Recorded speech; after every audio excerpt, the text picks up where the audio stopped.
Hello, everyone, and welcome to another episode of By the Numbers. I'm your host, Richard Lewis. Joining me, as he always does, is Duncan Thorne Shields. Today, we're going to be talking about the RMRs, the regional major ranking qualifiers for the major. But before we get into that, obviously, a shout out to the sponsors. Many sponsors to get through these days. Obviously, our VPN sponsor, go to nordvpn.com/RLS if you want to get yourself a VPN, 2 clicks, 60 different countries in the world, super easy to use. Love having them on board. Obviously, as well, our betting sponsor, go to midnight.com. Check them out. We've been doing loads of, watch along stuff and, kind of other content together. We got big plans for the coming years. And as well, if you're into fantasy, go to elitejewels.gg. If you checked out one of my earlier streams, you'll have seen me promote these guys and do some bits and pieces. Super simple, free to enter tournaments all the time where you just pick what players you think are going to do well in the tournament. So get over to elitejewels.gg and sign up there. And as I said, keep an eye on my stream for more content revolving around them. Now, first, Duncan, a little bit of housekeeping, I guess, because this might be one of the last episodes on the YouTube channel. Yes, true. Now, how I was going to do it, I was going to go, guys, sad news. It's the last episode of. Oh, this should be the way to do it for sure. Yeah, you got to listen. You got a WWE seller on it, proper fucking gearfare. Yeah, all right. Well, I'll edit it. No, you could do that, but I don't know. The problem is the cat is out the bag because here's the problem, right?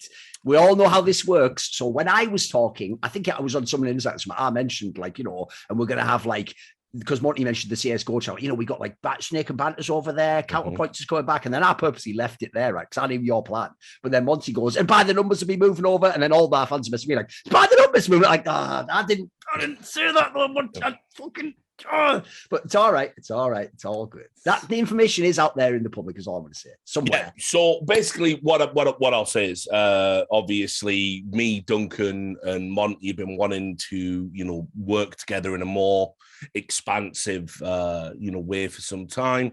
And obviously, we all have kind of some crossover in our content. We do the Four Horsemen, we do By the Numbers. Duncan and Monty do Summoning Insight together, and so we want to try and sort of add value because we feel there is a lot of overlap in our fan base, if we're being honest about it now.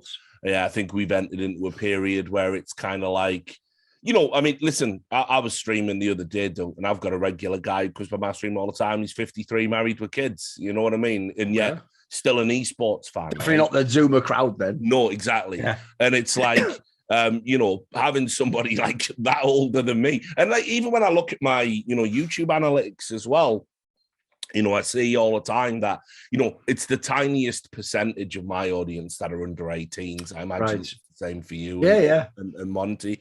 And what we want to do is kind of create, there is a whole generation of esports people that have grown up in esports and are they're the boomer, older sports fan now, and there's not a lot of content for you. Here's the analogy. I've got it for you, right? We are the Mandalorian.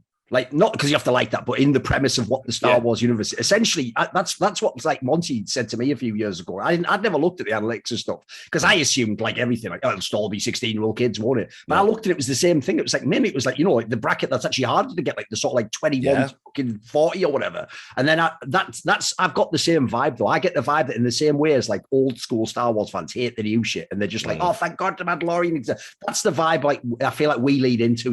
We are old school esports, but with I would do some PR shit with a new sheen for the 25th, whatever. There is no sheen. No, we're just older. That's all. Exactly. That's older school esports. Yeah. No, but it's true. And so anyway, long story short, how it relates to By the Numbers is we're going to port it across and put it over on it's just a working title at the moment, but the Summoning Insight, kind of the Insight on Esports channel, and that's where you'll be able to get it moving forward. Now, it's not really going to substantively change the show or what we do or any of that stuff. I will be changing the name of the show moving forward because I think it'll be interesting from a deep lore perspective. This is the third season of the show, essentially. The first one being By the Numbers, the Alpha Draft draft one, then Return of By the Numbers, the one the patrons brought back. And then obviously this will be Revenge of By the Numbers with a sort of, I'm maybe getting a samurai / ninja, not the streamer themed, intro sequence made up. So, so that's basically where you're going to be able to find it moving forward.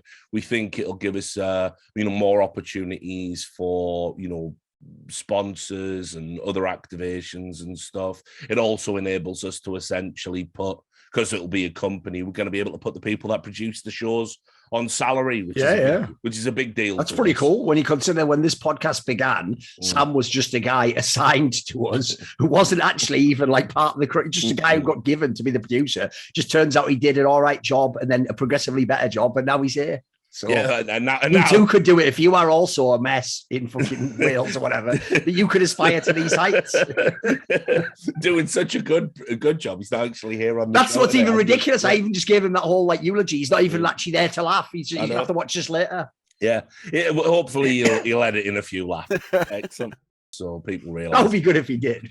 Yeah, I noticed he actually did do that one time when I jokingly said that, like, was it like the fucking, I said N64 or something? It's like a modern console or whatever. Yeah. And he actually did edit in like something like GameCube or something. So I can't remember what he was. He did dub that over the top. Though, so fair play. Okay. Yeah, he still gave you a shit one.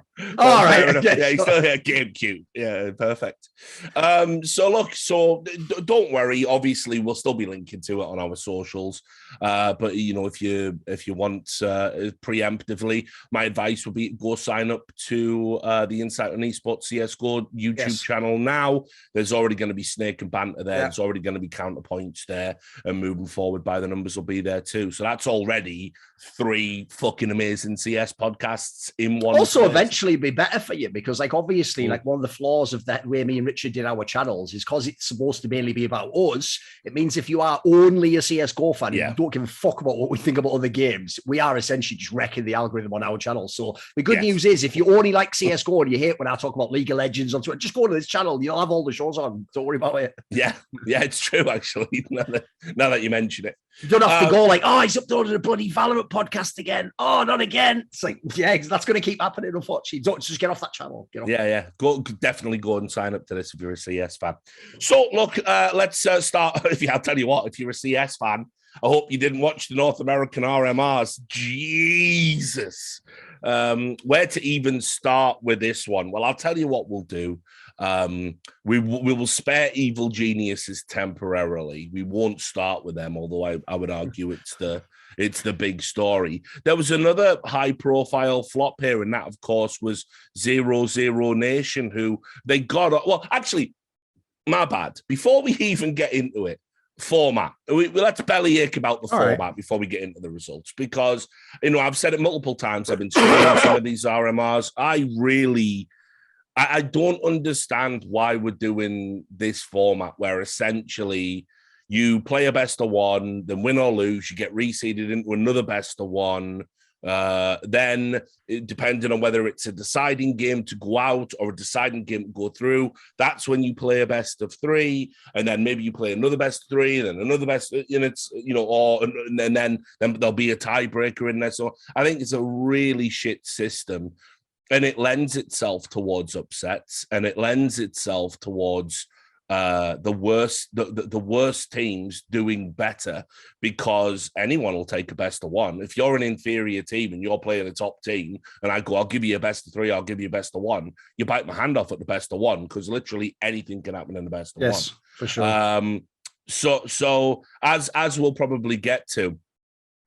We've had across America and Europe, we've already had a couple, more than a couple, high-profile names not qualify. And so obviously we've got to start asking questions about the format. Now, the thing I can't understand, Duncan, is I don't know who's insisting on this format. Yes, exactly. I know the players don't like this format, and no one likes what's it called, the book holds system or whatever the fuck we're using, which feels like a relic from a bygone era when we didn't really know what the fuck we were doing. And I don't know if PG, because ESL used this one as well. Yeah, way back in the day. Yes. Yeah, PGL have used it. So I don't know if this is like Valve's insistence, and if it is, I certainly would hope they take a fucking long, hard look at it moving forward. Yeah, there's a few angles on this one. Like, first of all, I totally agree on the point about like the best of ones. It's like in a world where we can't get them to stop doing best of 5 finals in not very important tournaments, we can't get best of 3s for the fucking major qualifier. And we're on LAN as well, for fuck's sake. Like, it's not even like this is like some online schedule thing. You got them on LAN. It's a fucking LAN tournament. Like, to me, it's just mad that that's the tournament where you skimp on the format. Then also add in, because it's a Swiss system, at least like one of those bloody, even the round robin group lets you know who you're going to play and prepare. You can't know who you're going to play. You can just play any, in this case, out of 16, 15 other teams, based on obviously seeding and high-low group and all. It's like you're not preparing at that point in time, by the way. It's almost like you're almost not even competing against the other team directly in that sense, because traditional Counterstrike is you know your opponent, you prep for him, you figure out what you're going to do, and then it's a mixture of how well you play and how well you sort of figure out him. In this scenario, it's more almost like fucking speed date or something. You're just on to the next person. You better just hope it goes well. And then the other thing that I think is mental, because, dude, I don't know if you saw this. This didn't even get found out until I think it was right before this RMR was going to start. Right? Think how mad this is. This reminds me years ago of when ESL had actually first started using the Swiss system as the qualifier for Cologne. Because if you remember, right afterwards, they made a massive fuck up and they did a Swiss system group stage for ESL New York. But because it's a Swiss system like this, it was the same problem. It was like they didn't have enough teams, for example, to make it that you didn't play the same team twice. I think like Optic and Astralis played twice or something. It was like a famous rule that you don't have here. Similarly, right, this is why this makes no sense. The American major qualifier, Richard, has 6 slots. This Swiss system gives you 8 teams that qualify. Yep. So they were going to have, before this began, it was actually one of the teams publicized this. If you just finished like 7th to 8th here, even though you had the same number of wins as the guy who's 6, you just lost immediately. You didn't even play him in like a match or something. So even though you like qualified with the 3 wins, you just didn't go to the major. Like, who even thought that up? Like, dude, the first thing you would say if you were presenting this idea, like, and they're going to have 8, we'll do the Swiss. Someone would say, who knows the Swiss system? Oh, but we only want 6 teams. Like, how would it, pick between the teams, as it were? So I think that's mad. And then add in as well, this is why the BO1's even more egregious, because this is just a Swiss that by order of where you place in the Swiss, you get your spot in the major. So if you're 3-0, like motherfucking MIBR did, MIBR in 2022, they're going to the best spot in the major. Team Liquid is going to one of the middle to worst spots in the major. And that's not because MIBR mad outperformed. It's because they won 2 BO1s and then won the BO3.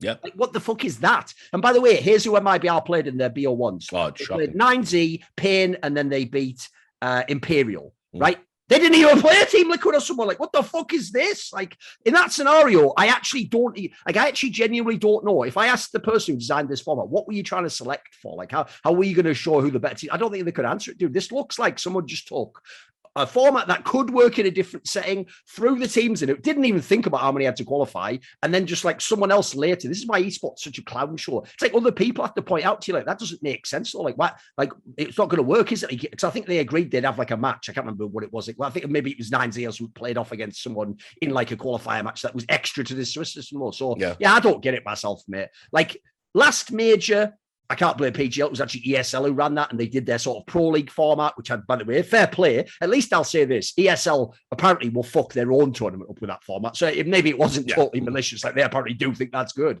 But I thought that made the fucking RMR bracket suck. If people remember, it even had the same effect on this pro league. So like, even that's better than this, though, I think, because like this, that's just too capricious. Like I say, I think the amount of luck involved in this particular qualifier, this one especially, is insane. And the reason why it's so obvious is because there was so little talent in this group. It'll be hidden in the European ones, because like Group A of the European was like insane. That could be like the whole fucking major qualifier itself, that one. True. So it's when you see these ones, like I say, you see MIBR come number 1, you're like, fuck, they must have beaten all the, they didn't play anyone good. Well, wait a second, who else is there? And then you're looking down, dude, and like almost every team that's qualified is just playing bombs and then one other team you've heard of. It's mental. Like, this qualifier was whack. And they should have done a very different system for this, especially because you had so few teams, in my opinion. Yeah, well, I mean, so that was going to be my other sort of counterpoint is this almost an issue just simply because of the relative weakness of the regions, the Americas regions that have been sort of smashed together? Like 9Z, obviously, we'll talk about them in a little bit, Argentinian, Uruguayan, they're breaking up the kind of like Brazilian hegemony. Yeah. Right? But I mean, ultimately, the North American teams, I mean, it's Liquid, it's EG, it's Complexity, Party Astronauts, Bad News Bears. It's like, it's... Oh, the real NA teams. Yeah, it's fucking weak as fuck, isn't it? Yeah, that's what I mean. It's like a far cry. The joke is, if they didn't have the bloody Brazilian teams, we would all now have to be complaining, like remove the NA minor or whatever, wouldn't it? Because it'd just be appalling at this point in time. Like TL and EG would qualify for free or something stupid. Yeah, literally the Brazilian teams are propping this whole thing up. Yeah. But I mean, the one thing that obviously does stand out is, outside of Furia, who are definitely good value for the legend spot, any of these teams, it feels like, could have beaten anyone else. I agree. At any given time. There's like a huge drop off in quality. Now, with North America, there's a bunch of mitigating circumstances. I've got to be honest, it's the Brazilian region that surprises me for lacking the talent, because I still think they've got a ton of good players that you could create good teams from. I know people actually, if people don't know, a lot of people actually had like good vibes about some of the non-famous players in the 0-0 Nation team, right? Supposedly the guys who like joined with them were good. So, well, I mean, that's a great place to segue. Obviously, 0-0 Nation got fucking mullered in this, and they got off to a great start. Now, again, remember, best of ones, we don't put too much stock in them, but it was a comprehensive best of one win over Team Liquid, right? Team Liquid, one of the favorites to win the whole RMR, obviously the strongest team in NA. And coldzera's 0-0 Nation beat them.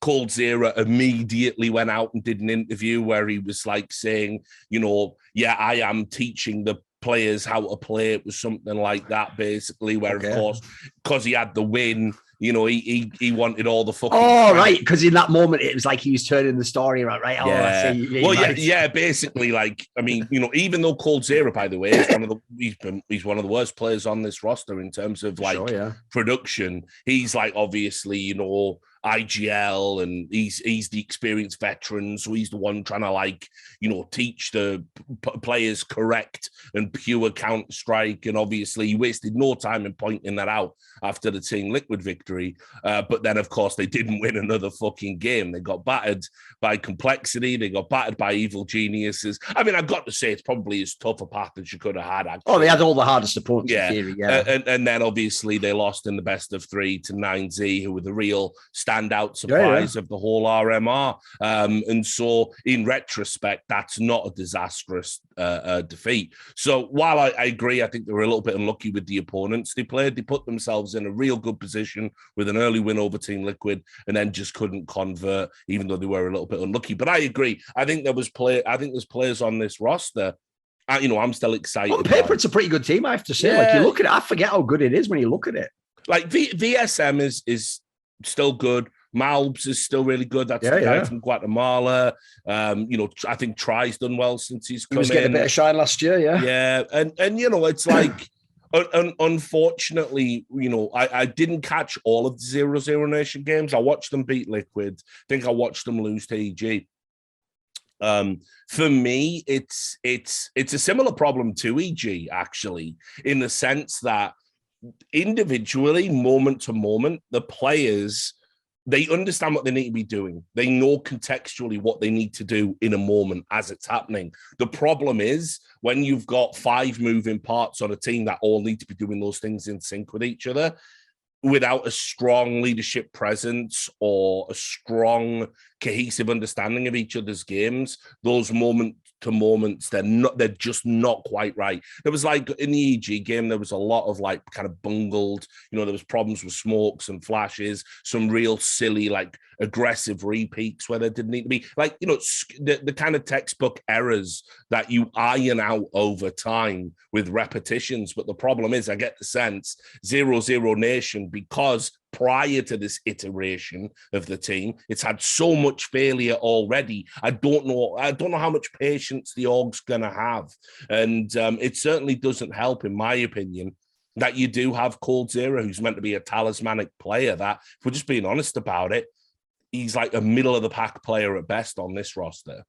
And so I was surprised that they didn't go through overall. But having watched the games, I mean, you can't really make a compelling case to say they deserve to.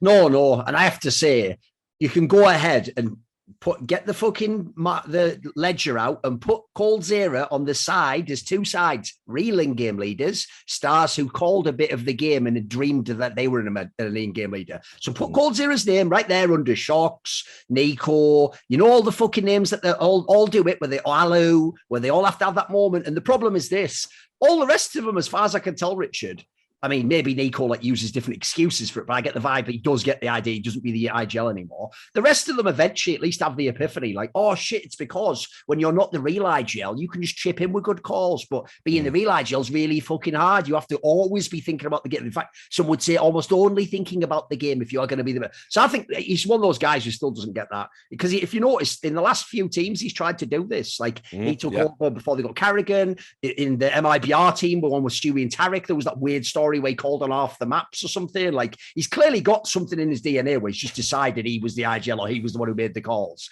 But like that's the reason why I've always found. I think personally, for me, those guys are idiots when they talk like, oh, I did the calls. It's like, if I look at Fallen and Cold Zero, to me, it had to be the two of them together. If you've seen how they are apart, mate, like together they were like, that's when they were the best. When they're apart, they have qualities that are redeeming, that are good. They can be decent, but they're clearly not like monster IGLs. That's why actually another area I think it's whack when people compare like Glaive and fucking Carrigan and Fallen. It's like, did I miss where there was a fucking amazing secondary caller in like the Carrigan teams? So what are you talking about, you idiots? Like the Brazilians themselves big that angle up. So to me, there's an area where if Cold Zero, like, look, I believe like in theory he can still be a player. Like even if he just was like essentially like a role player and just like grinded and just did his hours and helped the IGL or whatever, he could still be in a top team. The problem is, I get the vibe whenever you read any interview with him. Like, I don't think he does think he's dropped off, man. I think he still thinks like low key. I think it's just that shit where it's like now he thinks it's because like the team situation was wrong or someone. I don't fucking know. I can tell you the mindset because you know I see it quite a bit, and I think Stewie 2K's got a bit of this going on. There's another one who's on the list, probably, right? Yeah. What it is, right? When your natural game starts to dip, and this can be for a number of factors. It can be form, it can be age, it can be the meta shifts, and suddenly the way in which you were good isn't really relevant to the game anymore. Or it's harder to execute. It could also be you excel in a role that's inconsistent by nature, like entry fragging. Yes, of course. Some days it's going to work, some days it ain't. And unfortunately, to find consistency in your game again after having had it and then lost it is really hard. It's the first true challenge of a great player. It's like, what do you do when you lose all of the gifts that God has bestowed upon you? What do you do? How do you get them back when they elude you? Now, great champions find a way. Sometimes great champions are just like, right, well, I can't do that no more, so I'm going to practice this thing. You know, I think I like Alan Shearer when he came back from a torn cruciate ligament and he had no pace left, but positionally he was so smart, he could still bang in goals. He adapted his game to compensate for his broken body, essentially. Now, in Counterstrike, there are players that do this. There are players that get back to form. There are players that change their game, change their position, change their role. But there is a subset of players that think, I'll just become an IGL. and because we make so many excuses, rightly so, for an IGL, you never have to worry about your form. As long as you can say to people, I'm the IGL and I know the game, and you get all the other players to buy in and go, yeah, he really does know the game though. Doesn't matter, he can't communicate it accurately and it's clearly not working in the team. He micromanages people so well, Cold Zero, you know? As long as you've got people saying that about you, you will get a chance to be an IGL. Your reputation will enable you to be an IGL. Are you a real IGL? No. And we all know why you're doing it. We know why this breed of player is doing what they're doing by becoming IGLs later in their career. It's not because they've had the tools. It's not because they're going to be really good at it. It's simply because it's a shield to, you know, protect them from criticism about how much their game has fallen off. Yes. And as I said, I know who they are, and you can't hide from me. And I genuinely think Cold Zero is one of these players, you know? Because low-key, mate, like, I'm not even joking. I sort of feel like he's in the way of those other players. Because I remember when they had just KNG in that team, when it was basically the old MIBR squad, if people don't know, that team had, like, mad promise. Like, look, it wasn't a top team yet, but, like, you saw the pieces were, like for example, the firepower was great. What the fuck? I'll tell you this, KNG was a better IGL than Cold. Seems like it, right? Sure. Yeah.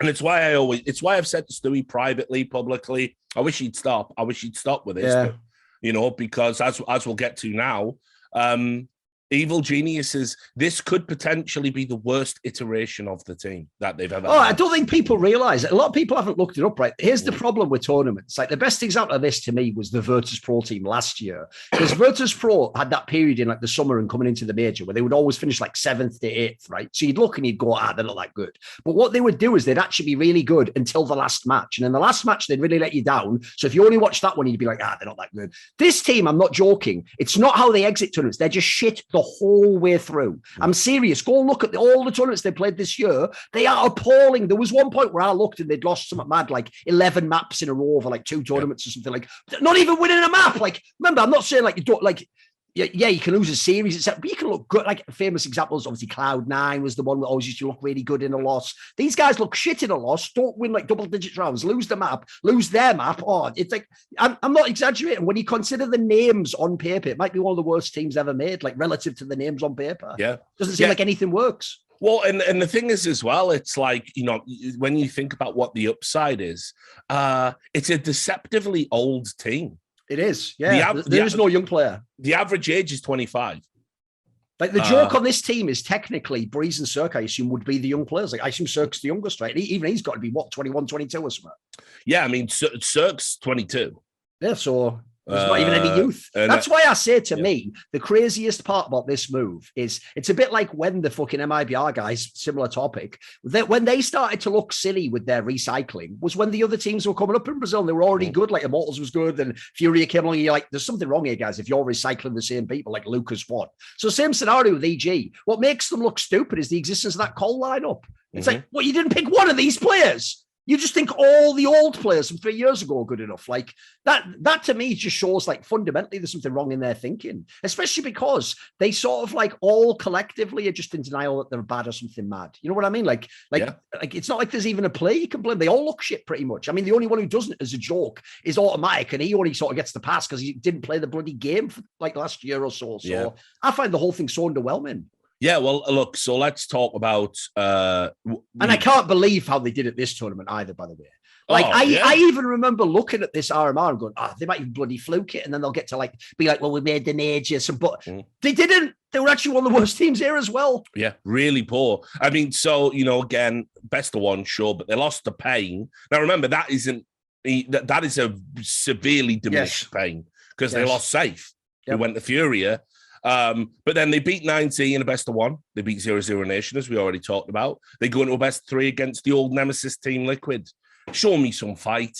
Show me something. Especially if it's your ex-team, mate. I know. Like Stewie clearly left on acrimonious bloody ground. So you've got to give me some fire in that one. This is you're trying to knock these cunts out in the major. That's that's the goal right there, isn't it? Yeah, it was really, really poor. And you know, I mean, put it this way, like I judge now like the kind of gulf between the two teams, like based on, I think Shox is currently the worst player on Liquid relative to his role, you know. But Shox had a very easy time in this game, dominated it. Stewie was abysmal, you know, just in terms of his production, in terms of his numbers. He got 22 kills on 2 maps.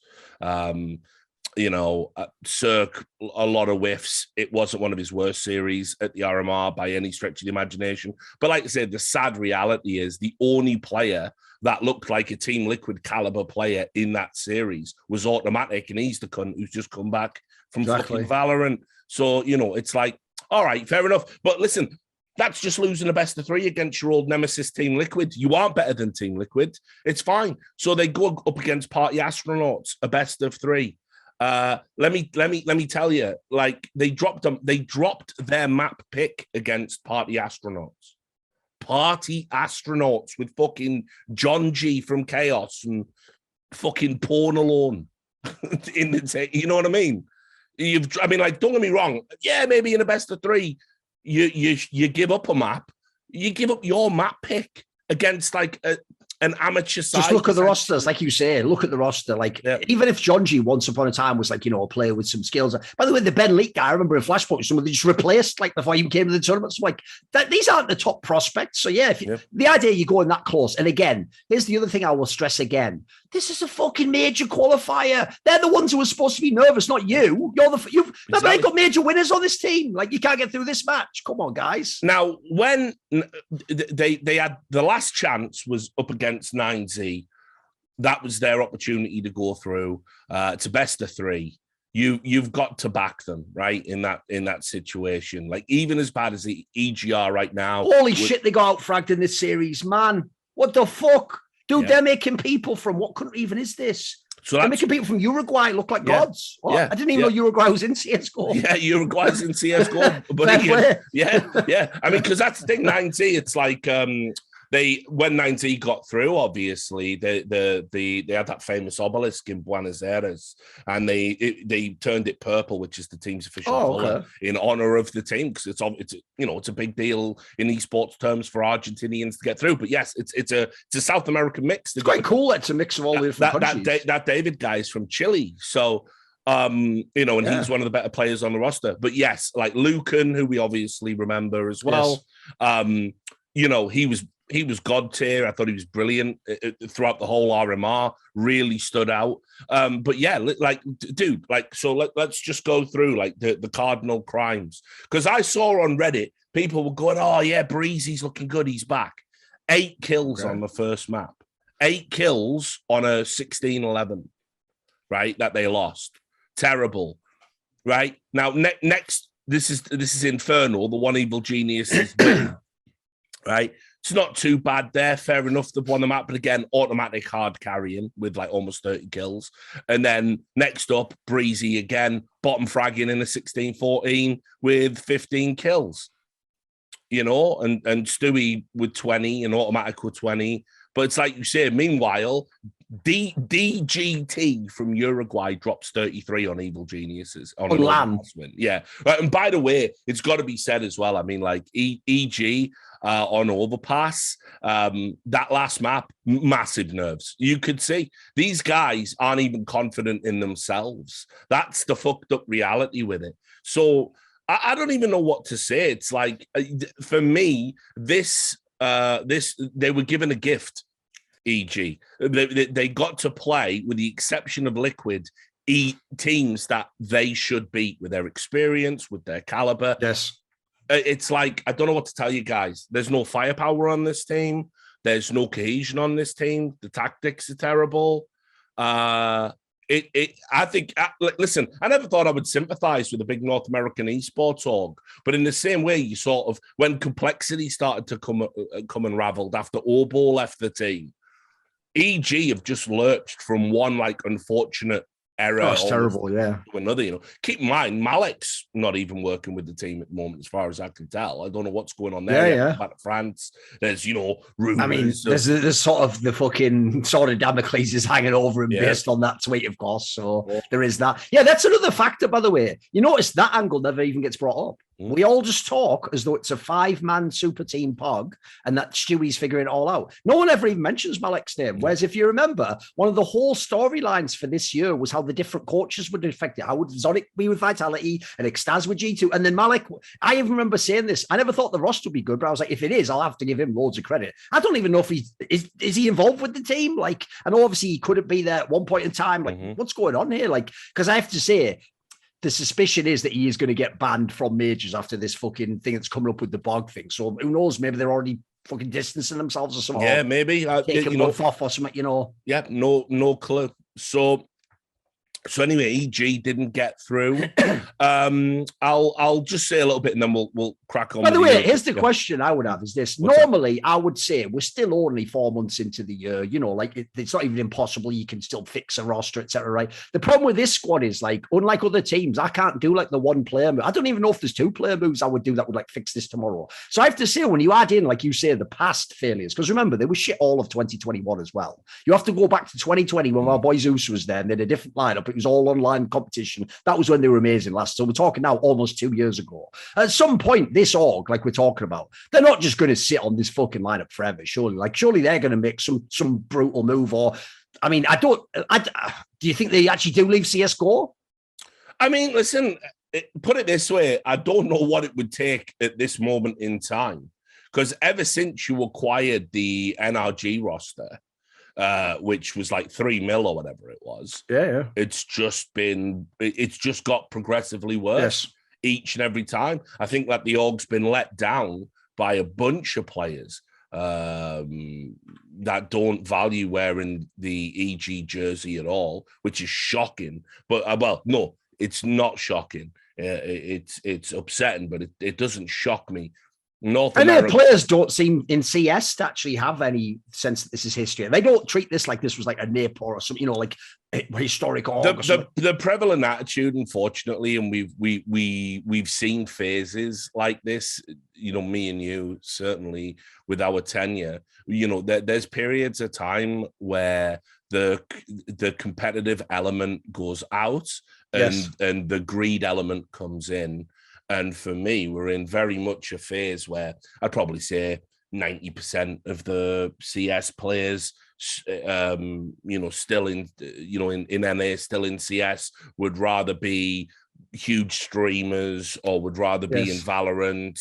They'd rather do anything than have to work hard, practice, and have an expectation. Dude, when the fans make the excuse, because here's the thing, I get why the fan does. He is just sat in his chair watching streams. But when the fan goes, well, how can you blame them? They can make millions as a streamer. It's like, dude, they chose to be professional players at a video game. In theory, that means you have ambition. Like, you don't just do it for the bloody money. Like, if people don't get it, the joke of esports is this. Like, if you go back in time to before there was money, they were all fucking mad going for the title, of course. It was about greatness, wasn't it? So, like, I've always thought that angle only makes sense to the fan. It's the same logic as when the fan goes. If you say something like, oh, and then he got released from the team and they only gave him 5 million. Then they're like, 5 million? I'd like 5 million. It's like, yeah, but not if you could get 30. Like, they're just putting themselves in a weird position. Because that's the thing I find shocking is, like, in teams like this, like, I know it sounds mad, but I would actually love it if this EG team were really upset. If I saw them, like, if they did like even the old VP tweets, like, I'm so sorry. Even though I hate that style of tweeting, I'd like to know it gets to them. Whereas unfortunately, the vibe I have had about EG, not just this roster, the one with Breeze and Cirque as well and Stanislaw last year, not just because of some of the actions we know, but I've always had the feeling of like they're just sort of phoning it in. It's just sort of like, who gives a fuck? We get anyway. As long as we stay on the team, who cares? Listen, behind the scenes, if you talk to NA players, they feel like it's the end of the road anyway. That eventually, like, NA is just not going to be in fucking CS in any meaningful capacity. So who gives a fuck? Why would I try? Why would I try if I can't win? And so, unfortunately, as I said, I know we probably memed it a bit too hard on EG about how people were like wanting to go to Valorant and stuff, but I'm telling you, like, I also know for a fact as well, some of these NA players feel really aggrieved that they didn't. Oh, okay. Which is weird because I get the vibe, by the way, it's the other way around. Like, if you notice in Valorant, they've almost fucking finished sorting the wheat in the chaff there, mate. Yeah, those people with the bombs, they've pretty much all been filtered gradually out. But that's why, because, we're in that, like, so they could have had the year or so getting the check, right? I see. Yeah. And now they're like, why the fuck did I stick around? Yeah, they've missed their window for sure. Yeah. So I mean, it's like, so there's a little bit of that going on. Mate, that even makes me wonder. Mate. It's just self-pity. That even makes me wonder if that's how they justify it. Maybe in their brain they go like, well, at least I stayed in CS or something. Like, maybe they think we bloody owe them. They're entitled to this career or something, which I don't get. You definitely aren't. It's like, put it this way. Talking about the RMR as a whole, you talk about the teams that displayed hunger. Complexity had it, and they were talking a good game throughout the tournament, even though I think a lot of it was completely like wild and inaccurate. Like Junior saying we're the best team in NA is like, I don't know, homie. But fair enough. And they did get the highest finish, so whatever. I guess Yabu sucks to me, right? Would be better if it was a different player on that team saying that line as well. Also, not you, Junior. You don't get to say that. Mate. Sorry about that. But like you look at the hunger displayed by the Brazilian teams and how hard they were working. And look, I thought it was a bit pathetic that they were all like, Gaules was sending across champagne and they were all popping corks, like, because you won one of the most piss week RMRs. These guys used to win majors. Like, I know. But listen, apparently it's like, it's a meme. So I mean, I will add, by the way, if you ever just need to know, like, what the average Brazilian CS fan apologist is actually like, there was a bit when Imperial qualified, which we'll talk about now. We'll segue into that. But there was a bit when Imperial qualified and they were in a hotel. That's where they were playing their games from. And so the champagne from Gaules and all that, the Gao Gao arrived, and they went, yeah. And anyway, whoever got it, like, shook up the champagne, popped it, and sprayed it everywhere in a fucking hotel, all over the carpets, everywhere. And, like, obviously the hotel staff were like, what the fuck? Probably like 10K cleaning for you, so wouldn't it? Yeah. And then so Imperial, keep in mind, they only got $7,500 for finishing third at the RMR. That's so stupid. I know. And now they've got to pay a fucking carpet cleaning bill. And what was mad was people on Reddit were going, like, somebody like said, like, oh, I guess fuck the hotel staff then. Because by the way, like, it doesn't matter that they're paying for the official cleaning job. It's got to be cleaned in the interim by someone who just works in the hotel. So I can't even imagine how you just clean champagne off all carpets and curtains. I'm like, how do you even do that? Like, I know, right? Suck it up or something. Like, with a straw, yeah. And then, like, everyone on the subreddit was going, oh, look at these touch grass incels. How can you complain about this? All with, like, Furia flair, you know? And it's like, guys, like, seriously, you can't just throw shit on the floor and then go. Like put it this way, like, they think they're like Stevie Graham in Boardwalk Empire. He just smashes that guy, goes, pay for his fucking funeral. Yeah, sure. Like that. Like, it doesn't work like that. You know what? You fucking mad cunts. But anyway, whatever. So obviously the last dance that people keep calling it, the last, I don't know how many more last dances we're gonna have, but we keep dancing. We're dancing forever till our fucking knees go. But Imperial got through in third. And you know, listen, they played nobodies. That's the problem. You know, they played absolutely nobodies. But, you know, as we found out, they even lost to their old dog. They lost them on behalf of say, listen, Fallen, etc. If you're going to call this a success and pop bottles, you can't lose to the replacements on your old team that didn't want you anymore. Like, that ain't a great look, is it? Like, come on, man. I know, got styled on by Cello. But listen, look, they're going to be there. Like, I've said this before, I don't hate the fact that we might get an opportunity to see an old school Fallen lineup. Yeah. You know, great, you know, Fur, he's a cunt, but he's a fucking great player historically. Sure. Bolts, I always thought Bolts got absolutely fucking wrecked. He was another casualty of the Brazilian scene. Yeah. And I saw that guy. Yeah, totally. And so I want to see him do well. He's a nice guy too, behind the scenes. FNX coming back. There is like a morbid curiosity there. I'll be honest as well. Didn't look out of place in this RMR at all. Didn't look brilliant. Didn't look amazing. Didn't look like old FNX. I'll tell you one reason I'm looking forward to him coming back. Well, yeah. So I never have to fucking hear again in my life that no FNX, no major. Because by the way, FNX is going to be at this major and he sure as fuck ain't winning it. So even though I know it was a meme, like, that's one of those memes where it's like, it does make you feel like CS is brain dead. It's like, you've just repeated that meme for, and check notes, guys, almost 8 years. Yes. 8 years of my fucking life. You're repeating the same meme.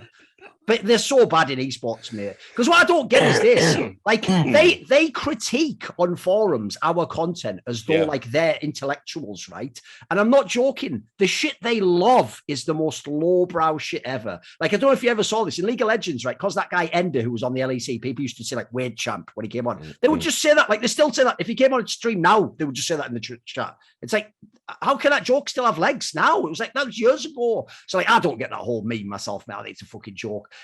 Look, I'm sort of with you. Like, on the one hand, there's an element that's interesting. It's always fun just to put old great names in there. What if they had a one-off run and had some miracle? Like there was a famous one in tennis where, like, when Jimmy Connors was like 39, he had like some mad run to the semi-final of like a US Open. It was like, holy shit, he's got one last run in him. Like, the problem is, though, like, as you said, I want them to have beaten someone to have done that. Like, if they'd have beaten a couple of big names and did that, like, oh, now we might be on for the major. I would imagine this team's going to come last place. Like, you know, I'm not hating. Yeah, I mean, seriously, there is a good chance that's. I mean, because you look who they beat, and then you look at those EU qualifiers and who you play in there. It's like, mate, just look at teams like Dignitas. Like, it's a murderer's row to try and qualify in Europe. It's really hard.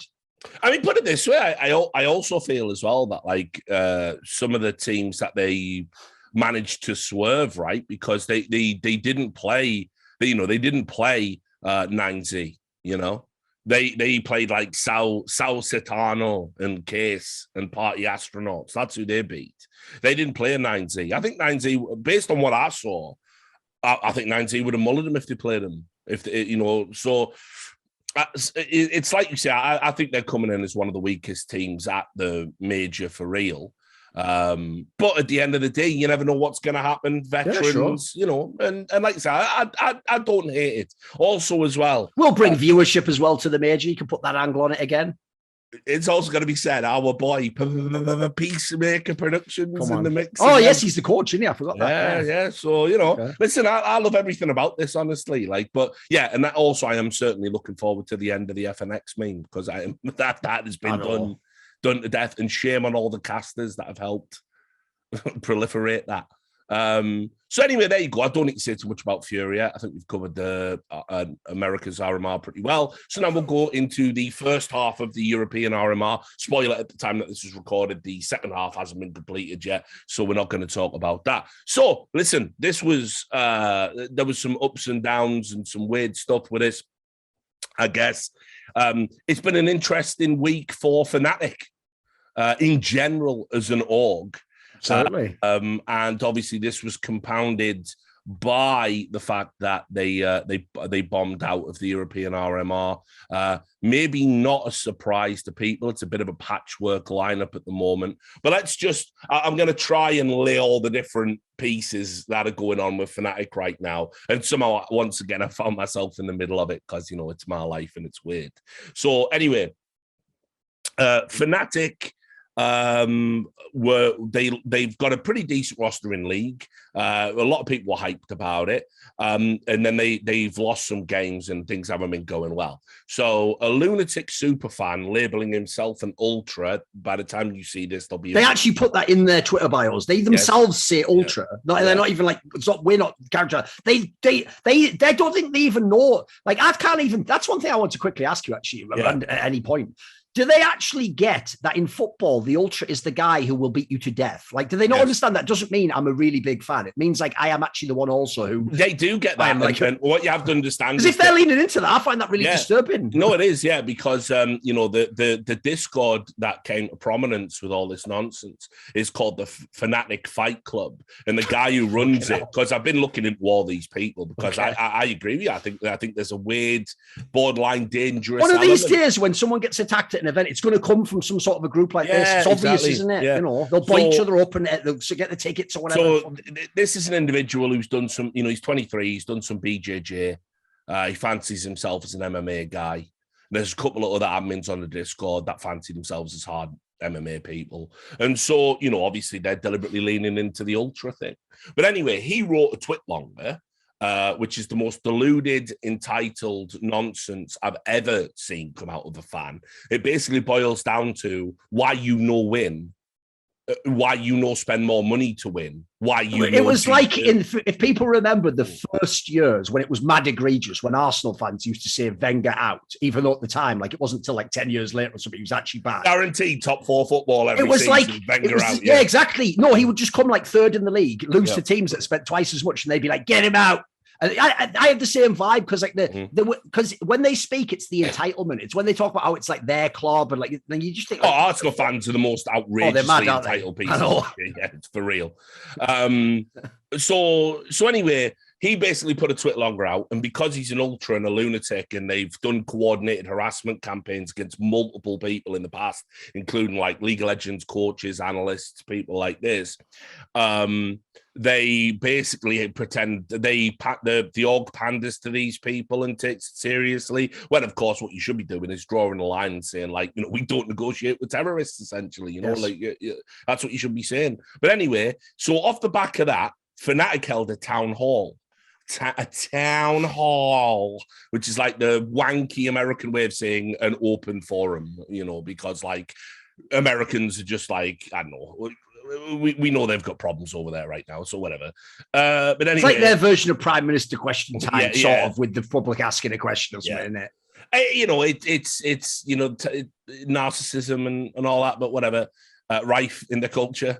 But anyway, So basically, they had a town hall where everybody could go and theoretically ask Sam Matthews a question. Now, what ended up happening is I went to the town hall for my fucking sins. I went to the town hall because I'm just a loser, Duncan. I've got nothing going on in my life, so I will sit there for an hour. There was also a chance some hilarious stuff would come out. Well, I wanted to toss a grenade in there, like by asking a difficult question. But what I realized was they weren't taking any questions that were difficult. In fact, it is like an American town hall then. Yeah, exactly. The presidential race. Get down, Mr. Biden. Exactly. The Easter Bunny. You know? Yeah, no, I even said as I left, I said, embarrassing to listen to. It would have been easier to ask Joe Biden a question, frankly. I literally said that as I left. What were you going to ask, by the way? What would the question be? Well, and so this is the context. So Sam Matthews and Khan, by the way, Khan, a fucking legend. It's sad. For sure. And Sam is as well. It's sad to see them. They had that NB guy like up on the virtual stage with them. And he got to ask 4 or 5 questions. By the way, this guy is so dense, this super fan. They went, so MB, your twit longer was a big part of why we're here wait, today. he didn't even, I thought they just submitted like text questions and they're reading them out. He actually gets to like join the convo and they're like, well, now what is your question? And then he's just asking them questions. Holy shit. Yeah. Okay. And he was, so I recorded the whole thing. I'm going to make a video of it so you can check it out. But anyway, and so he went, I have forgotten what I was going to say. Like, so that's how involved it. Basically, his entire twit longer was just a petulant tantrum given like credibility by people in Fnatic because they are equally pathetic. But anyway, so it was just sad to see him up there. Basically, he all of his questions were like, so why will you not include us in the player's journey? Oh, I don't know, you fucking rat. Maybe because you're not a player and like their like achievements are not your own, no matter how much you want to vicariously live through them, you fucking lunatic. But anyway, so whatever. So he got to ask 4 or 5 questions. There was one difficult question about NFTs where a fan got up and said, basically they said, why did you mislead your fans? You said you weren't going to do NFTs. Then you did. And NFTs are bad. There's environmental concerns. There's all these negative things about them. So why are you doing them? And basically Sam Matthews answered that by going, yes, but when we do NFTs, they're good. And so I love it. Classic esports. Then, I love it. Then NB got up and fucking got just trying to Jedi mind trick the whole room. No, but when I do NFTs, what are you talking about? Like, I know it's so mad, isn't it? Then NB got to ask some more embarrassing questions, and these were interspliced with occasionally someone. We've got another question coming in from a very real person 28 who says, when will the Fnatic jackets be available in the merchandise store again? And Sam would go, I'm glad you asked that. But there was about 10 questions about merch. No way, I know. As if anyone give a fuck. So anyway, right. So here's how all of this is relevant to an episode. I can tell, because why are they focusing on this shit? Well, people don't know League of Legends isn't even playing right now. Yeah, they do nothing with CSGO. So Khan actually got up and did talk about CSGO. Oh, fair play. Okay. And he said, and I'm paraphrasing here, so forgive me, Patrick. He said, listen, it might sound a bit morbid and weird to say, I'm married, I'm happily married, kids, got a great life.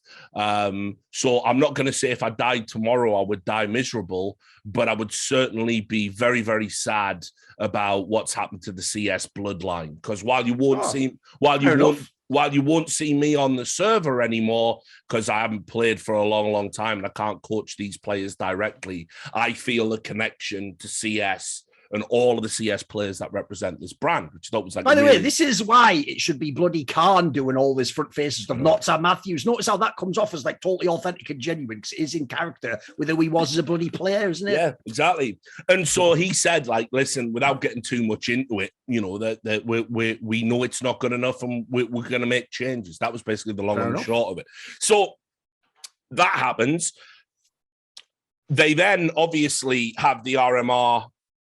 I'm trying to think chronologically where the town hall was on this, but anyway, they went out of the RMR. I think actually one of the coaching staff or someone from that somebody leaked a screenshot where it was one of the coaching staff from CSGO.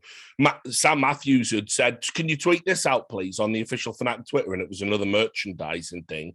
And somebody said, "Lol, you don't care then?" And said, "What?" And it was like, "We've gone out of the RMR." So. Oh. So I've got that screenshot. Also, the way they've just done him that dirty, that screenshot as well. Fucking hell! Well, I don't even know who leaked it, but it must have been someone off the official Fnatic Discord rather than this. Discord. So anyway, so basically, the long and the short is, I mean, I think there's like a genuine perception that like this team is doing dog shit. Then on top of that, right, Brolan.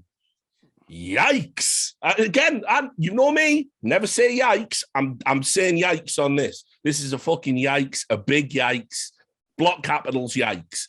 Brolan said absolutely nothing up until like this RMR. He's been doing these interviews on HLTV.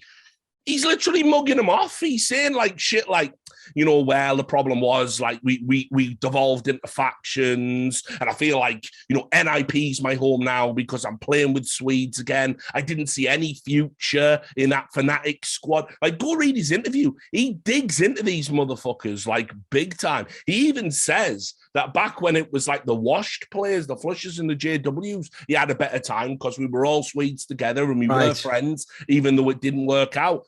And you start thinking about, you know, what happened with Smooya and the UK contingent and how Crims and Brolan had a face that smacked arse the whole time. Wow, Brolan couldn't wait to get the fuck out of there. So basically, this talent that they've nurtured and played for a long time, nothing good to say about that Fnatic squad when he left. Crazy. Perceptually, that's really bad. So they're out the RMR. Then, obviously, as well, they're dealing with another PR storm in League of Legends based on what happened around a player and his partner that I won't get into on this podcast. But they are in the thick of it right now. It is not a good time for the Fnatic brand as a whole, and certainly not in CSGO. They got knocked out of the RMR. You know, they lost to Heroic, fair enough, lost to Saw, and lost the best of 3 to Eternal Fire. This is just like well off the standard. And I've got to say, Duncan, if I was placing bets on this, I think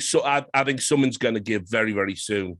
I don't know who's going to go, but it could be Crims, might decide he's had enough and might try and look to get into one of these international lineups or get a fat NA contract, one last hurrah shock style. I don't know, but changes have to be coming, and soon, I think. Oh, absolutely. I mean, the thing with me as well is, like, if that story is at all true, that Crims, like, couldn't handle, like, not being with Swedish players, well, then he should be leaving the team, because obviously this team right now cannot be all Swedish, not least because you just saw Brolan. There'd be no point going all Swedish again. So to me, you should just let him go. Like, if he wants to have one last run, cool thing I will say for him is it hasn't wrecked his rep at all. He's still known as like a very durable player. I imagine if you think about some of the teams we were talking about, too, by the way. Think about the teams we've just been talking about, the EGs of the world. If they've got money to spend, there's a fucking player. If you want to give one last victory lap and give him a nice little fucking golden handshake out the door, he'll do his job for a year. He'll be a pro. And he'll turn up and he'll play the game. So I think it probably is time to go on. The thing I have the question with is,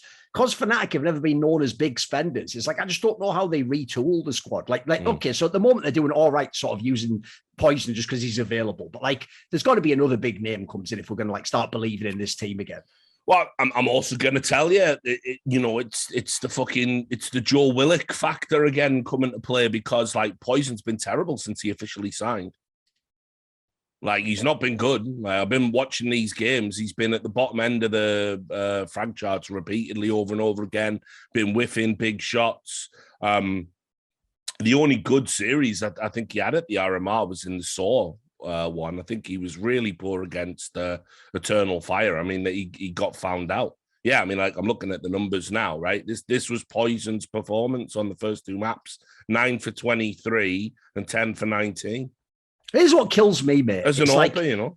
I'm not going to hate on Snappy and say, like, Alex is definitely better than him as an IGL. But I would have Alex as maybe a slightly better one, or they're in the same sort of group of IGLs. You know, they're the sub-IGLs below the really elite ones that you want to give the best fight to. These guys are the guys at the moment where you give them the team that's like 5 to 10, and they might be able to get it. They might be able to get you 5th or 4th, or maybe they could be like a solid 7th player. The problem is, I just look at the talent Snappy has, and I go, can Alex have any bloody players? Like, look, you picked up all these like young fraggers.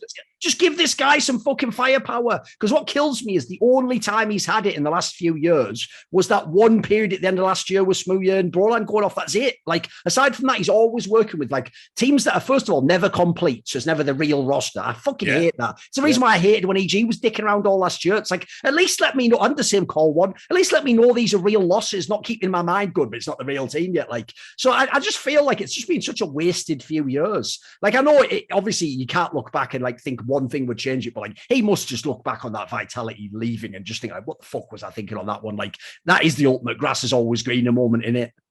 I mean, yeah, the thing is there, even though he always maintains it was exactly like he said it was, and he was burnt out and he just wanted to bail. I still find it so hard to believe that that's the whole. If you look at interviews since, you get the sense behind it that there was factionalization in that team as well, mate. I get the sense that either maybe he had something with the coach or maybe it was like Shocks and Apex or something. I don't know, but I also got a similar vibe of like they claim it's just because of the burnout, but it sounds to me like it was mutual that they parted ways in a way. I think if he would have got those famous French knives out for him if he hadn't left when he did.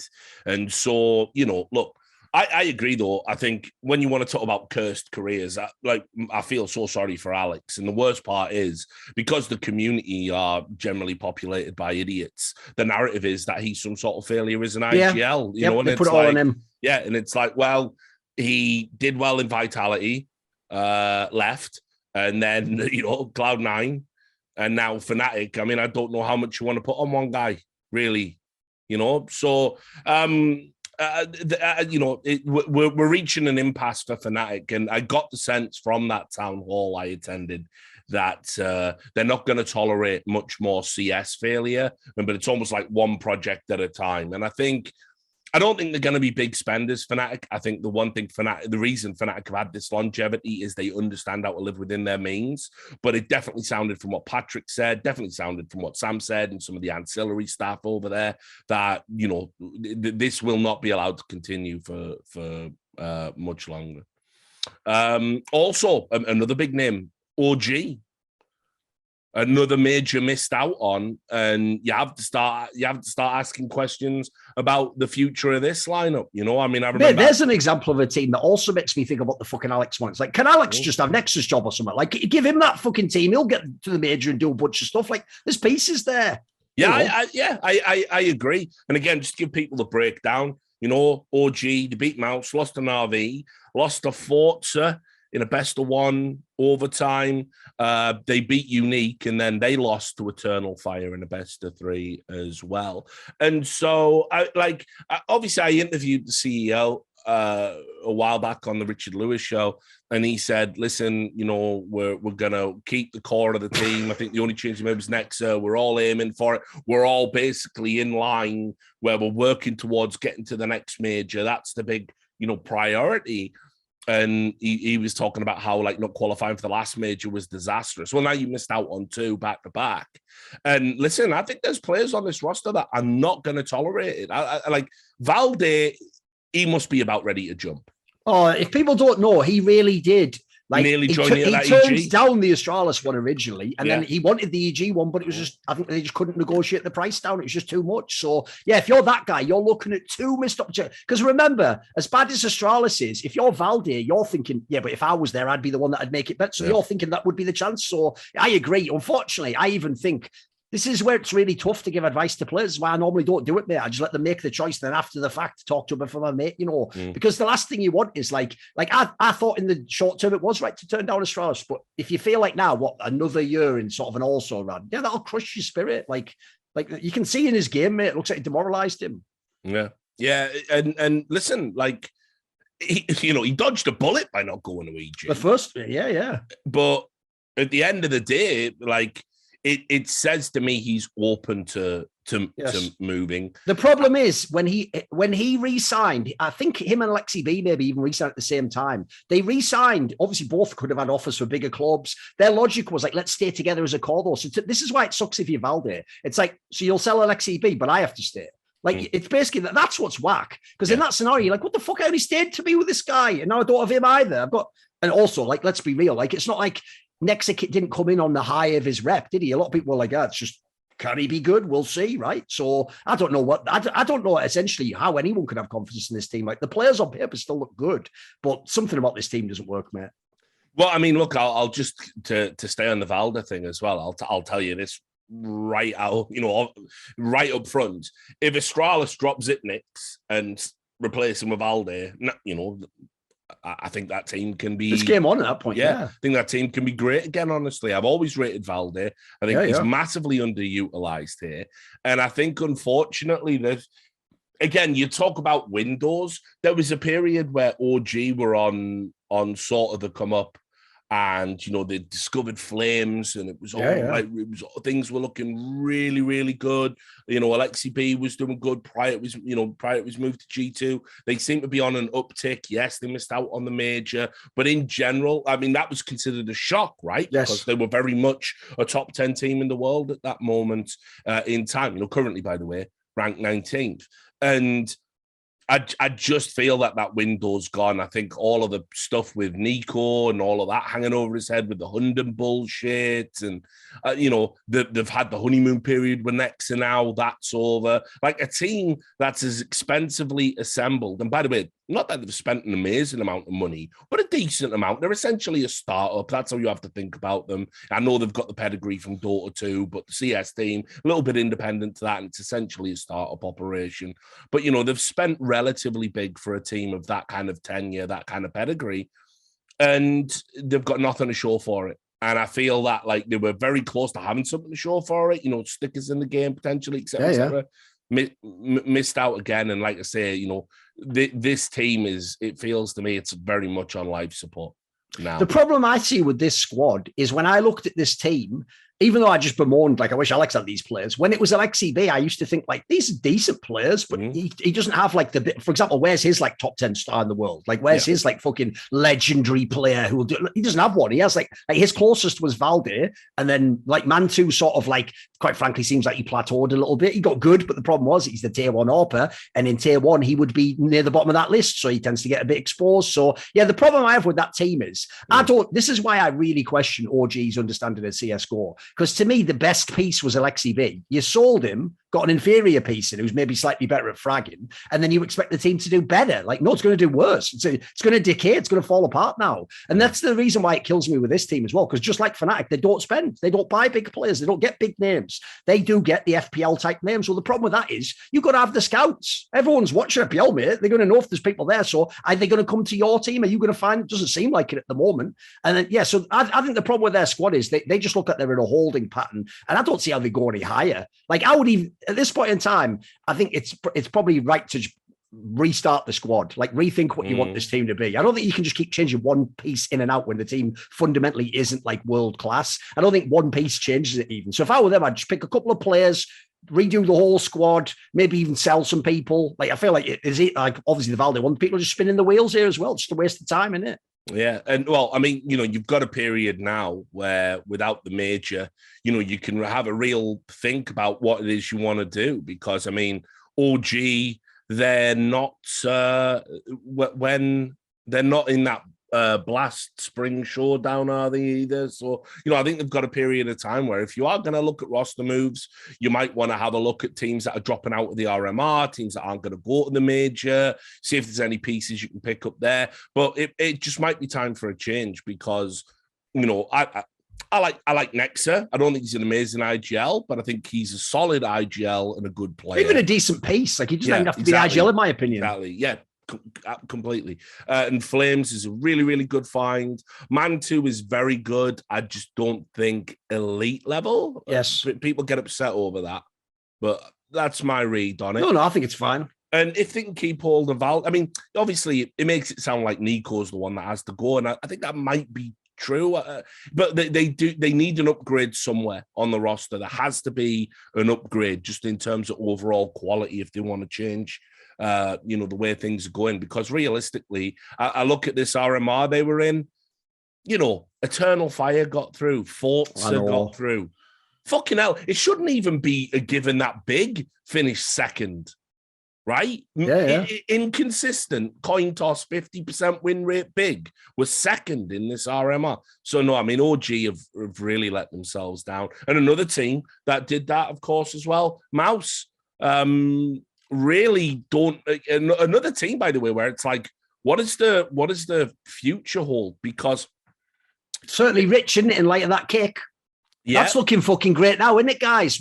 I thought this JDC guy was the new messiah. Wasn't he going to walk in the door and like frag out and everything? First of all, frag like shit. Secondly, has nothing beyond that to gather because he has no experience. He's not a fucking player. This is where people have got to start cluing in. Like, this is a land qualifier for the major, guys. Like, you have to be, if you're Mouse, like, this is what kills me, is normally a team that's at the level they are, which on paper shouldn't get into the top 8, right? Normally you play like it's the bloody major final for you in these matches. Like, the idea is when someone like maybe a FaZe or someone matches you, you're supposed to be the match they look past. But for you, you go fucking ham and you get the upset, you get the overtime win on a BO. Well, fuck yeah, we're in this. Like, I'm mad underwhelmed by this Mouse squad, because here's the problem. They looked like they had potential, but they hadn't shown it yet. They were just like hinting at it. And then this move for like the NBK move out, it's like, that was just a comfortable way for the fans to like deflect that they like didn't go deep enough in those tournaments. Like, now you have to just face the reality. They chose this lineup. Their coach chose this lineup, as far as we can tell. This is the lineup. So if you look at them, the problem they have is like a couple of good players. Frozen's obviously really good. Aside from that, they're just all right. Like, they don't really have any quality to them that I would expect them to be a top team. I'm a bit underwhelmed by this team.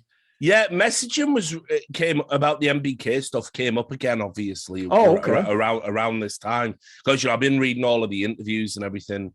Okay, what did they say? Well, so what was interesting was there was an interview with Dexter where he said I didn't even have anything to do with it. Like, I didn't even know that was coming. And then Cyclone, who obviously is the former academy coach, it's now the coach of the main team, he said MBK never did anything wrong, right?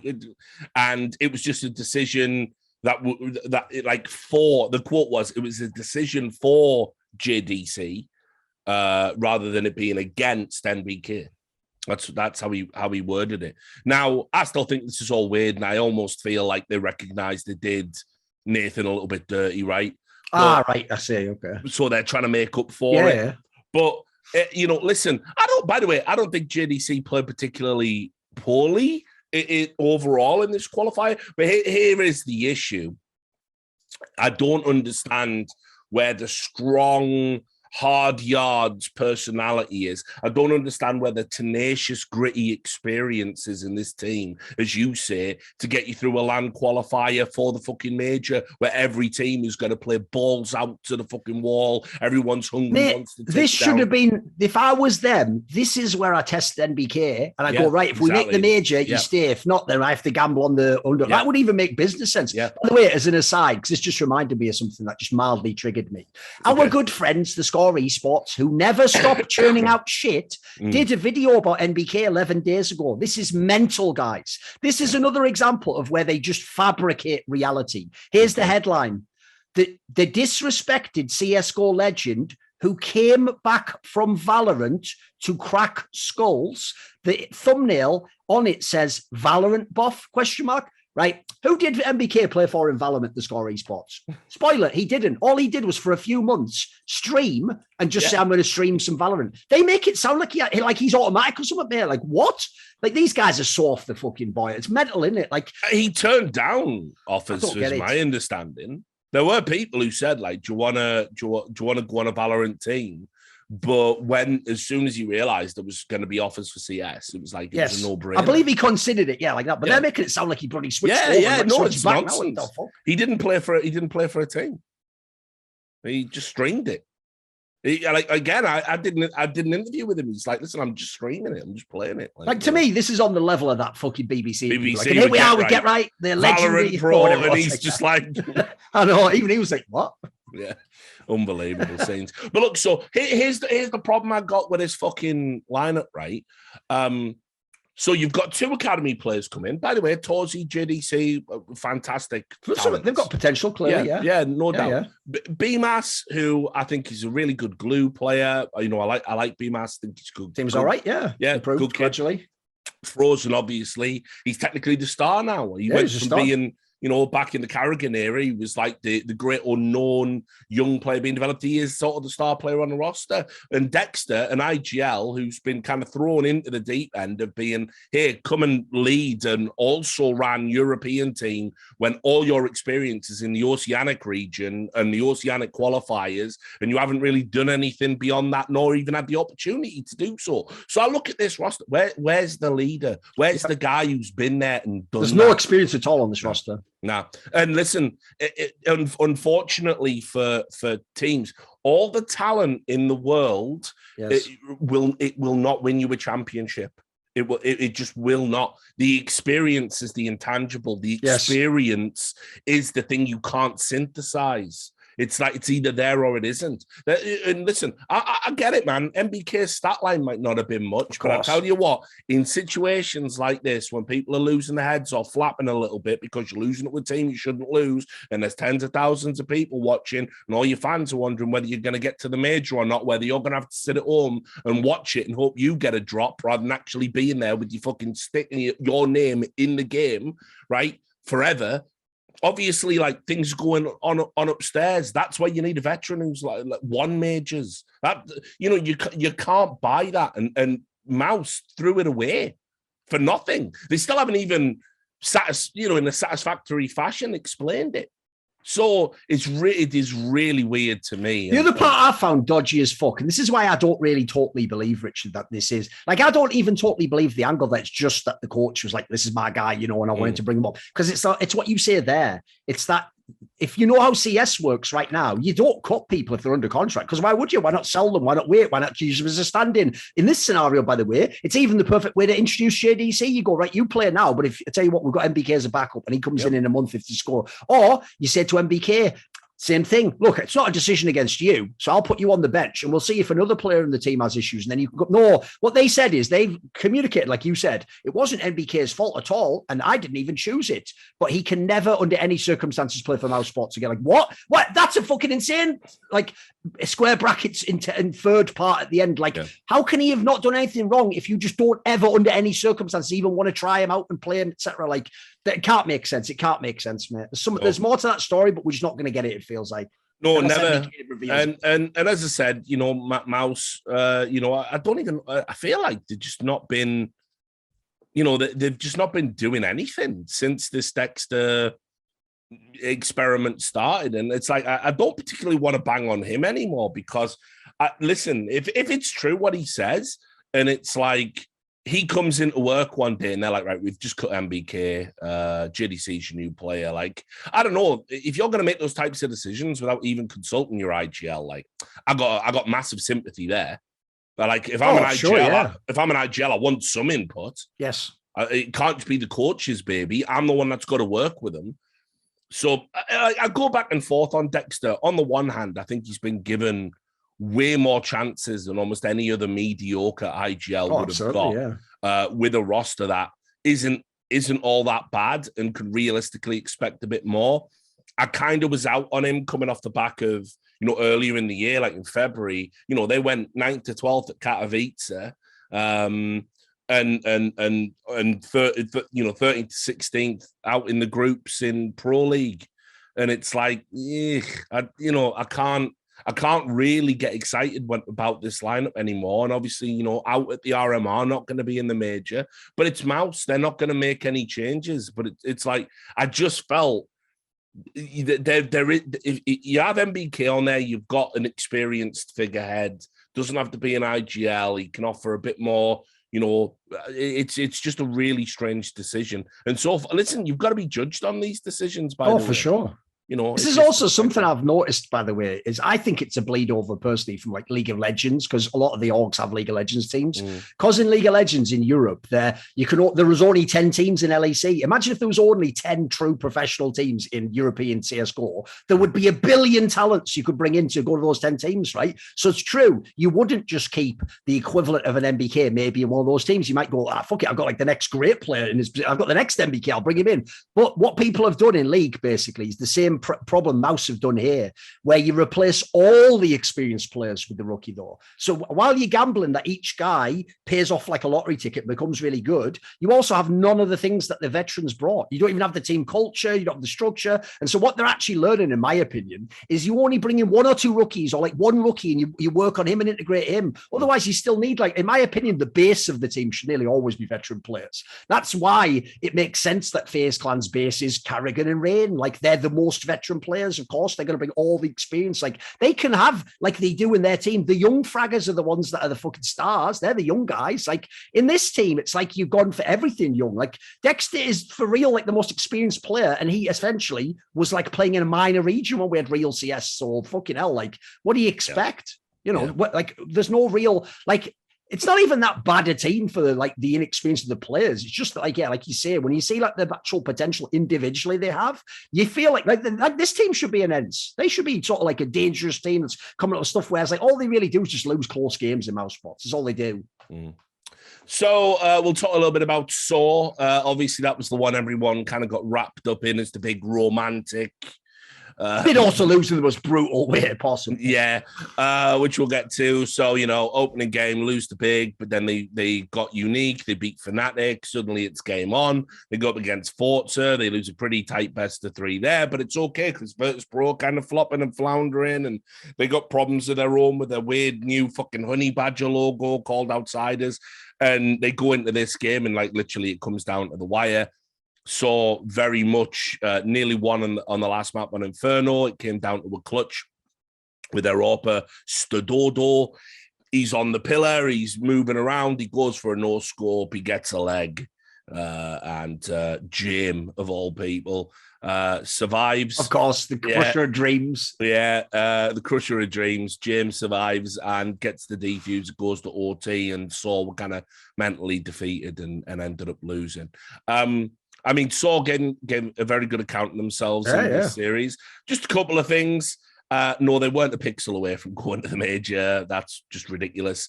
It's also, by the way, completely valid criticism to say Stododo could have played it differently, could have used his sound a bit more effectively, and maybe he gets the extra 0.02 seconds required. So Jim can't make the defuse. I saw people going, no, you must not criticize, classic fucking, we're fans from an underdog team, so nobody can say that they did anything bad. But whatever. The bottom line is, like, they did play their hearts out over the course of the RMR, and I was sad to see him lose, but ultimately, I'm not sad. Yes, of course, to see Virtus Pro go through, because I wanted them to be there, because all the bullshit aside, at the moment, I think they can be a good upset team at the major. So, a few thoughts about those two teams, Saw and Outsiders, from you?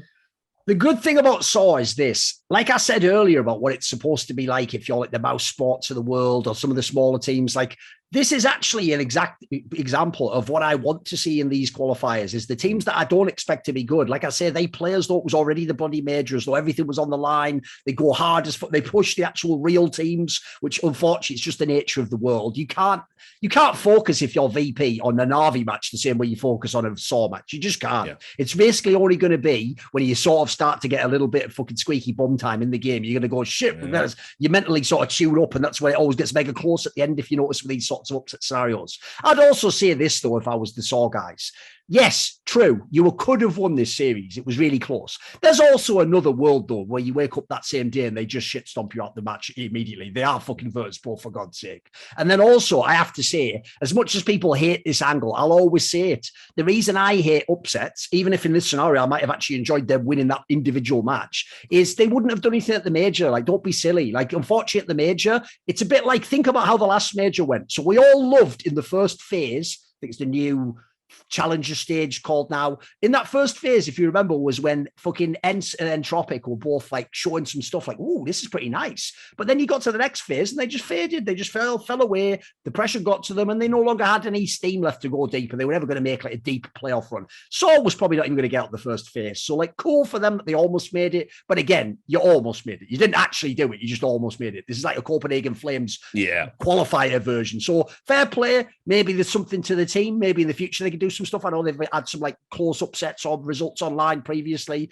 Outsiders one, for me, it was so huge that they made it through. I know, obviously, like we say, the circumstances for Saw are heartbreaking, but I think this major would have been weaker if it hadn't had this team in, and especially with the whole context of who even knows if this team will play together as a 5-man lineup in the future, if they will like sell players, and that, by the way, that itself could be the power change. Imagine if bloody Yakindar's on the market for any English-speaking teams, that could be the game changer right there. So the idea that like, everyone, I'm pretty sure, sees this team and knows it has potential. So let's just have one last giant tournament run, and then maybe that's it, or maybe that's just like the start of something more. Because I do still feel like when you look how scuffed the top 10 is, and you look how so many teams with the big roster moves haven't quite got it together yet, they're coming into this major like they were the last one. It's like they could just sneak through. They could be in a semi-final. They could actually upset some of these big squads. So even though the circumstances they got through was a bit ropey, I'm sure they've got some shit going on in their lives as well, trying to figure out what their career is going to be. I'm just glad they made it, because I did think this team had to be there. I thought this would be like a crying shame if we didn't have the squad at the major. I think what's likely as well is, and this is why I wanted VP to get through, and like it, I don't even know if it's worth bringing it up because I did it on my esports gospel podcast, but what just terrible fucked up messaging again all around this stuff, where it's like, Gambit do an interview and go, we will be Gambit at the major, thumbs up. And everyone goes, yeah. And you've let Axel go out and say that. And then immediately 2 days later, there's a statement from PGL, you will not be Gambit at the major. And it's like, well, how can this not be communicated? I know. Also, I mean, just as a broader context, why is no one explaining to people what is going to go on with the travel arrangements? Oh, it's mental, isn't it? For the Russian teams. We've got Russian teams qualified now. We've got Russian players qualified now, right? What's going on? Because I'd even like some clarification of that story. You remember when the major was announced and like, no joke, mate, it was barely any time afterwards this shit went down, and immediately, if you remember, there was that story, obviously not to do with esports, where it was like Antwerp will not be letting like Russians come. There was some mad story like that in the news. So like, dude, no one's in esports has even addressed that. Like, we need clarification. Yeah. So get this. Basically, right. What I've looked at it. So just so people know, there is a Belgian politician who was the head of like the Department of Immigration and whatever, and they reflexively came out when the invasion of Ukraine happened, and they said, quote, it should not be controversial to say Russians are not welcome here at this time. That was what they said. So that was for all new visas supposedly coming in. Now the messaging, having looked into it, seems to be, he probably shouldn't have said that. Right. Because there's issues with like the Schengen agreement. There's issues. Oh, true. Yeah, you can't overrule that stuff, can you? If you're in Europe, There's issues with existing visas that are issued. You can't just invalidate them. So basically, what we're locked into now is probably a bunch of just inconsistent nonsense. And so here's an interesting thing. Remember, right, that we are meant to be stopping any Russian team with ties to the state. I know where you go on this. I saw the same thing. Yes, or ties to companies that have been sanctioned in any way, shape, or form by the West from attending the major. Forza have qualified now. Forza are sponsored by Lukoil, sponsored by Spartak Moscow. You can go look into the owners of them. So what's happening with that team? Are they Forza? Is it different when it's the sponsors? Shouldn't be. Or is it? Can they even attend? Their manager's Belarusian. What about him? Like, it's mad. It's like all of this shit's going to be like a canary in a coal mine. Yes. And by the way, we are going to have to really make sure we apply stuff consistently as well moving forward. Because if we don't, there is going to be a lot of disgruntled people. And for sure. You know, so I want to know, can Forza attend? And if so, why? And if so, how? Right? What's going on with the Na'Vi players? They qualified. Hey, that's the other thing. You'll notice, by the way, here's what pisses me off about this. Because the initial messaging from Blast onwards was like super vague to slightly less vague to slightly less vague, we still just haven't got a hard and fast rule. Like, you notice no one's ever written a sentence, Richard, on the internet. Like, we as ESL will not allow a team that has a direct connection, which they don't, because here's the real reason I think they don't do it, mate, is because what people don't want to talk about is like the second you start pulling on that fucking thread, that whole region collapses. Yep. Like, I even was thinking about this the other day, mate. I was thinking about the fact that, like, obviously I know this pisses you off when you get people who have like a broad opinion about the world, but it's like, did you only get spawned 5 seconds ago? Like, how could that be? So for example, you know, all the people who are like bloody oligarchs, if you're a fan of Na'Vi, you have to like oligarchs. An oligarch started the team. An oligarch paid millions for the media rights during CSGO. Like, there probably wouldn't be a giant Na'Vi without oligarchs. Now, listen, some of those oligarchs, by the way, are the literal bad guys that are at fucking VP that we're all agreeing should be banished from the scene. So I'm not saying like Na'Vi should be, because obviously they're not connected anymore. But the point is, like, it's not as simple as like, right, remove this one element and we're safe, guys. It's like that. Essentially, Na'Vi just locked out. It's this year that it happened to them in that regard, like that they're not connected with the oligarchs still. Otherwise, like, would they have to cut their own funding? Who the fuck knows? Like, that's why I keep saying I just want like a set of guidelines so I know which way it goes. I've even heard like other things that, like, because everyone only immediately rushed to look at the Virtus Pros of the world, the Gambits, the biggest possible teams. I've heard there's even smaller teams that might have participated in qualifiers and stuff that also might have connections, but there's too small, so no one's looked into them. Yeah.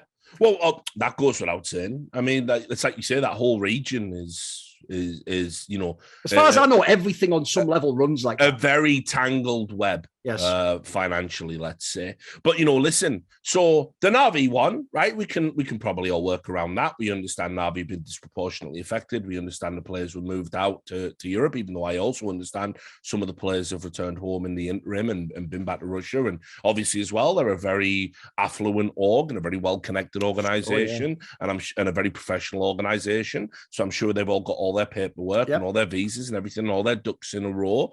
Forza is a massive test case because it is 5 Russian players playing for a Russian org that has 2 sponsors that are explicitly, they've got ties to the Russian state. They've got the whole checklist as far as I can tell. You've got a football team and an oil sponsor. Yep. Lukoil have been, you know, as far as I'm aware, I'm pretty sure there was some stuff about Lukoil. I don't know if they got delisted on the stock market. I'm not too sure what the sanction was against them. But, you know, so can they go? That's what I want to know. Can they attend? If not, why? And if so, why? And why can they play under Forza, but Virtus Pro have to be called outsiders? You see what I mean? It's like we're getting into this, like, we're creating a fucking rabbit hole we don't need to go down.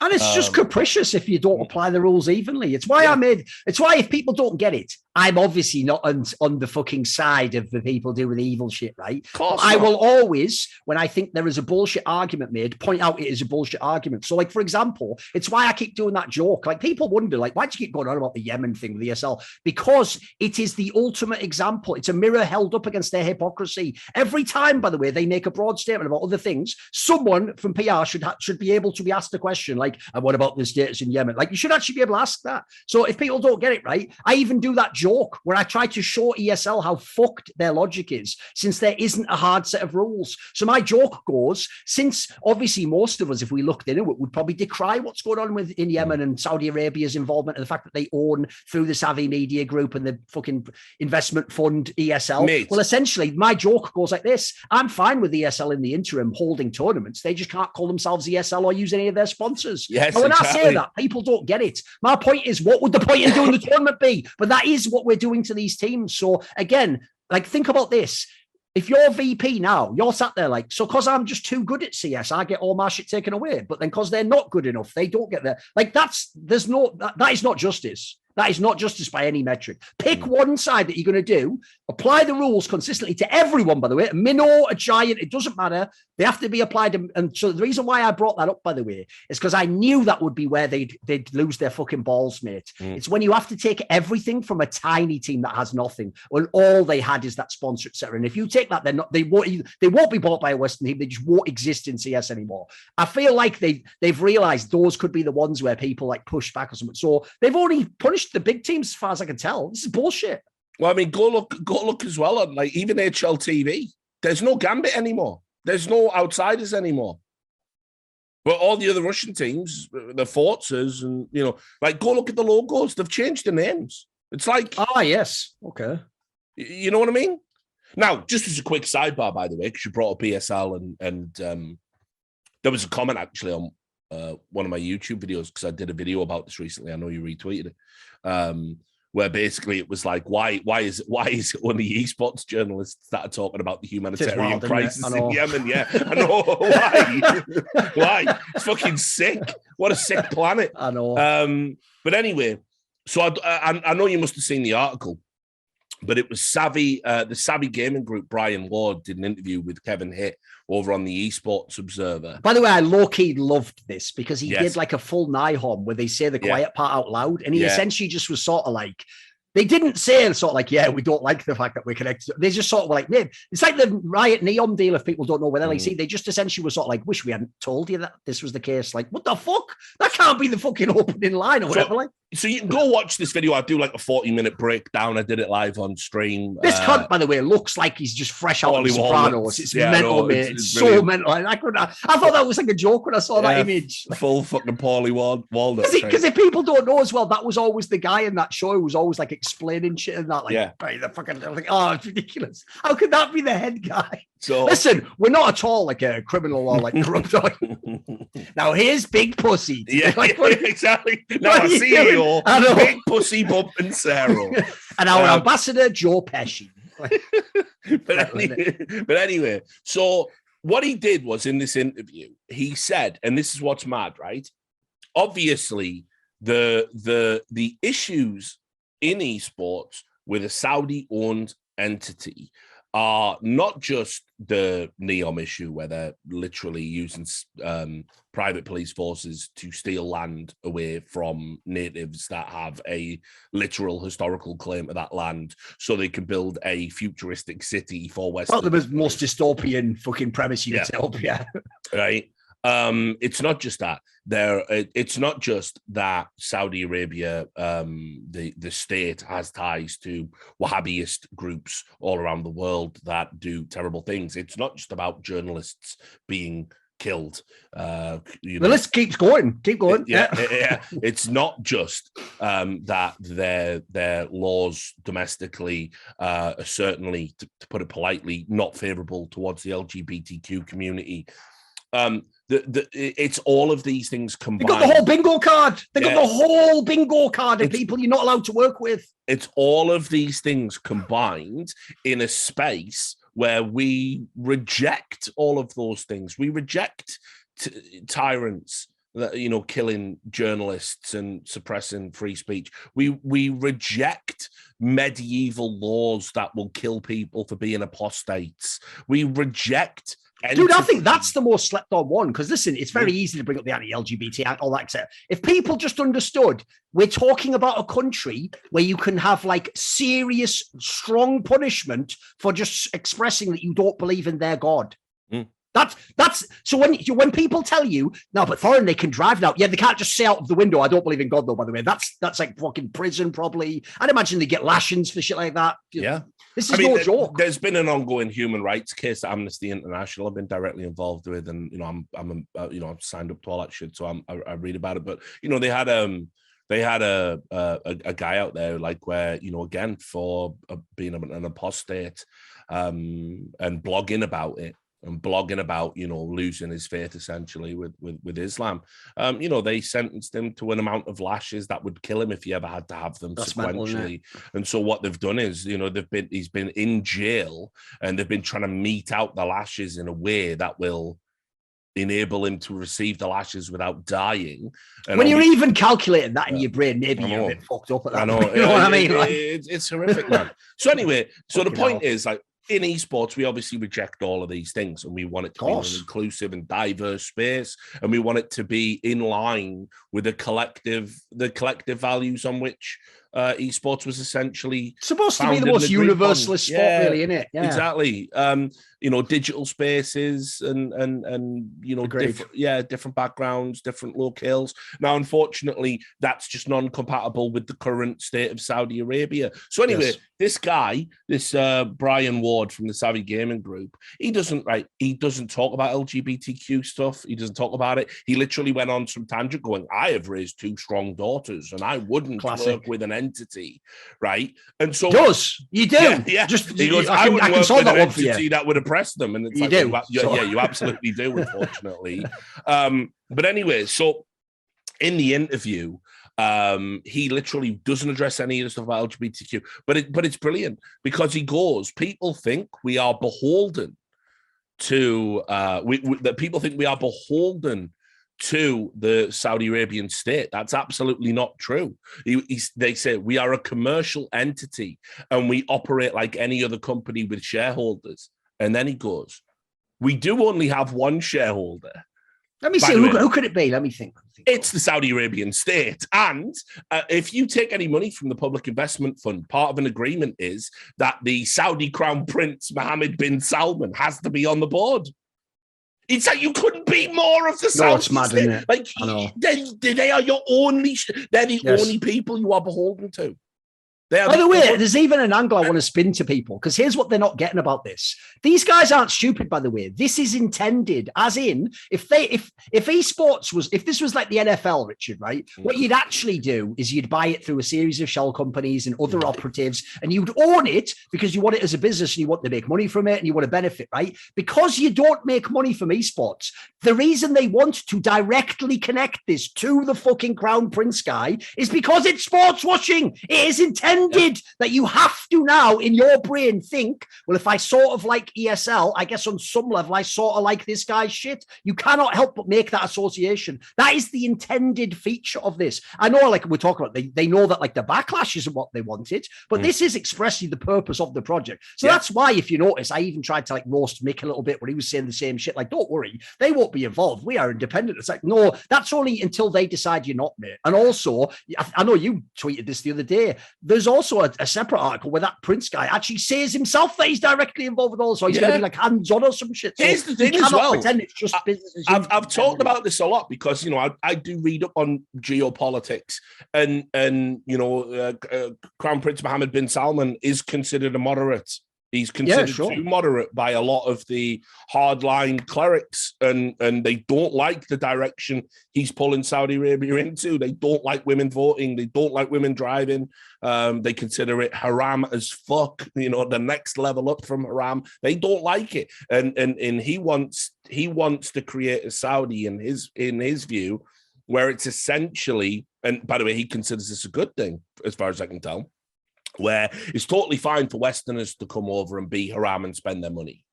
It's kind of like Dubai, sort of, as they're trying to make it a little bit like that, right? Aren't they? Because people always tell you, like, if you just stay in the West Dubai, he thinks having a state where people from abroad who want to drink and, you know, carouse or whatever it is, being terrified to come over because they're going to get their hands chopped off. Yes. He thinks that's bad for business. Which, listen, I don't disagree with the premise, but the fact that you would still enforce the lack Someone of say it's bad for everyone. Business, you know. But you know, that's how he thinks, and that makes him a moderate, right? Now, listen, that's all well and good. Okay, you're a business partner of his.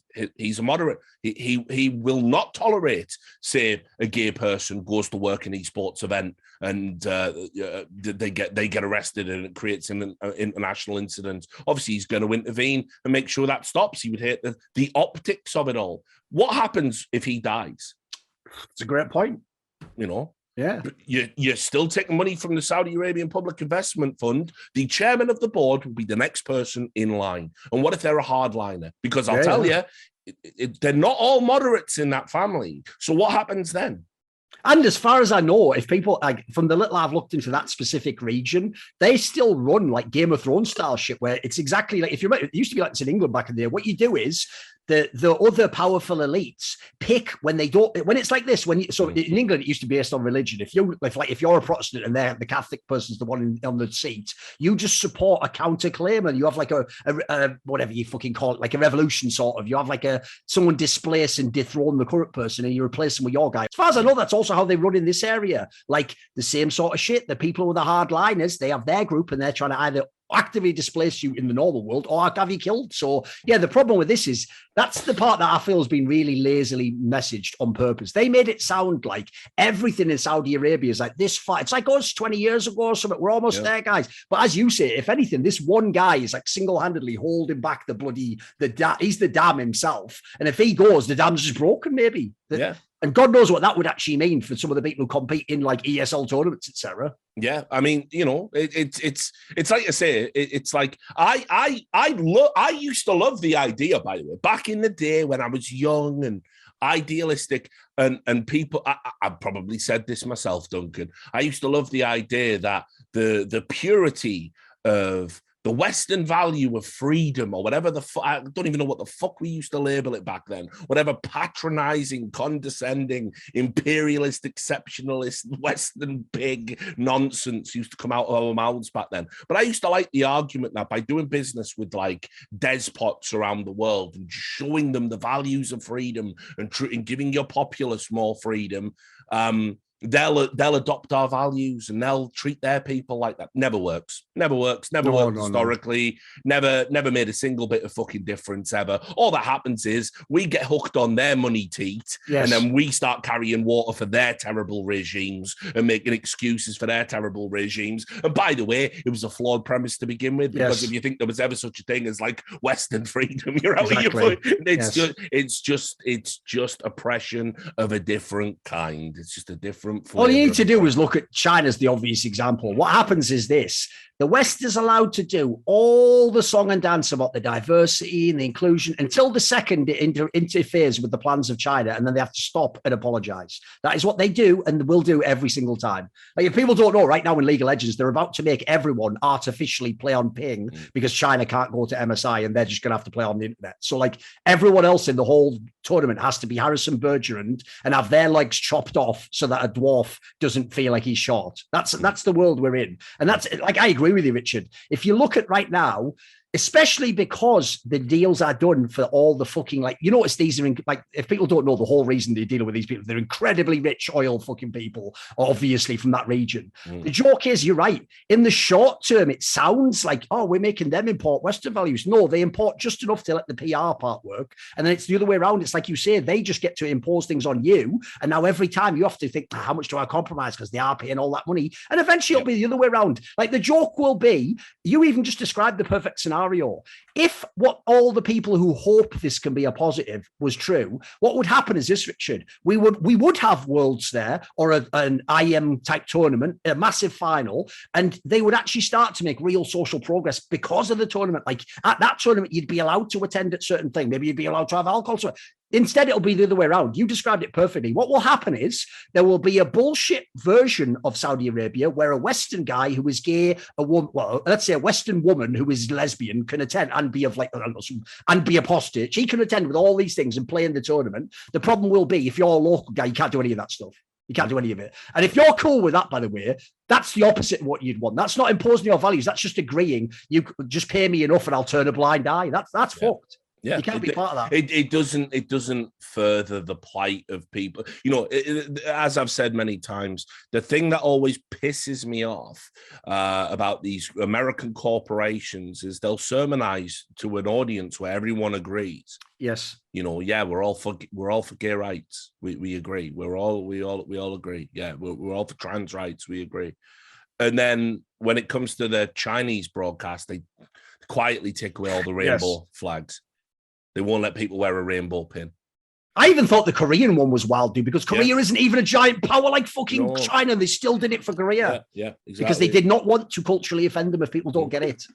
And it's like, listen, you know, if you want your, if you want your brand to be moral cowardice, that's fine. You know, I mean, you'll fit right in with the world we built for ourselves, but not for me. Not for me. I think you have a moral obligation to fight the fights where the fight is hardest, not where the fight is easiest, you know? Yes.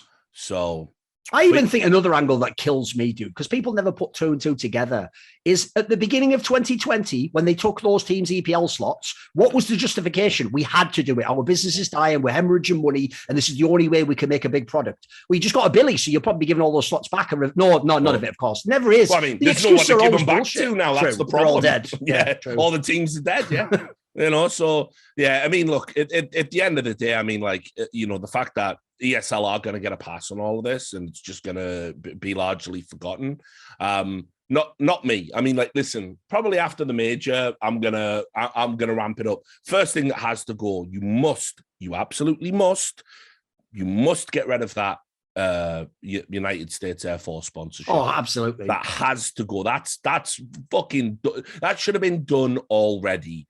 The fact that ESL haven't done that is shocking. I don't think it should ever have been there in the first place. I didn't like it, by the way, when it was in E-League. Spoiler, I fought tooth and nail behind the scenes for that, and anyone can attest to it. I did not want it, right? I don't even think I did a single solitary ad read. I said I can't. My moral principles won't allow it.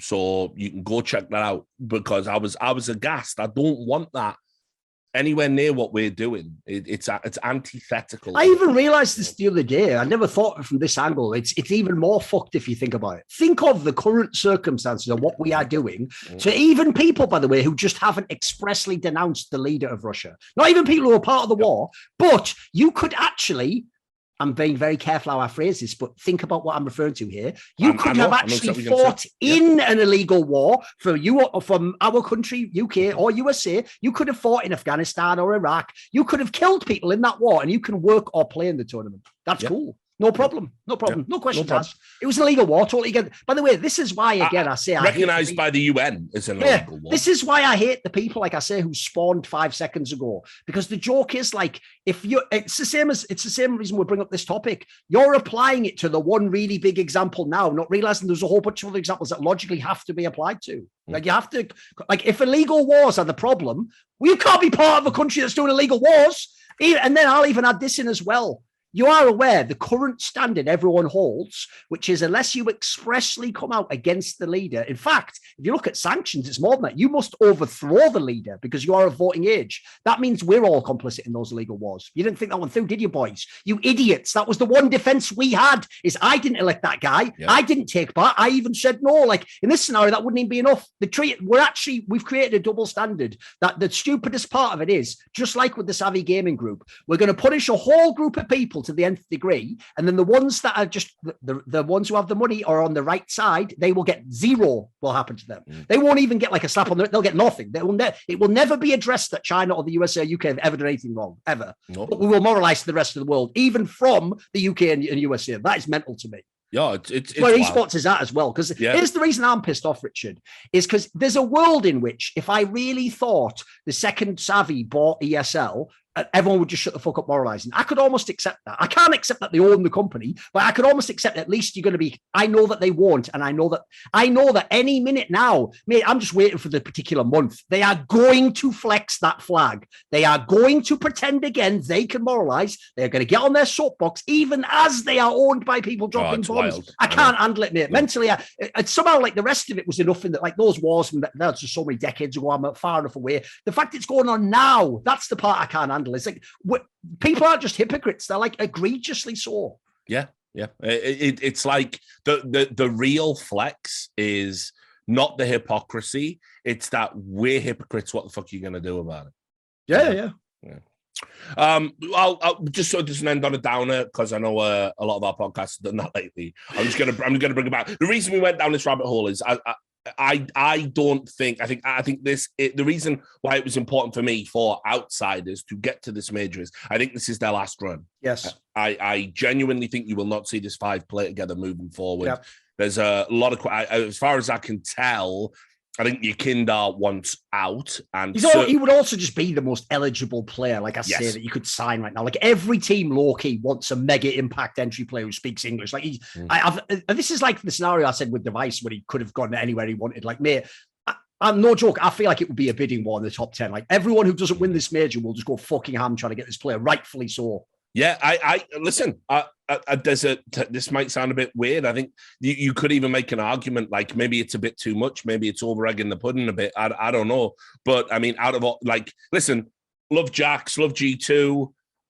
Maybe there's a swap there. I don't know. Again, if you don't win the major, it's a gamble you can do. Yeah. It might be the one that turns everything around for you, makes you number one. But, certainly as well, there's a couple of other teams that could maybe see him slot onto, depending on what direction they want to go. But it's not just him, obviously. I mean, like Buster and Kick It, Kazakhstanis, and, they're being held.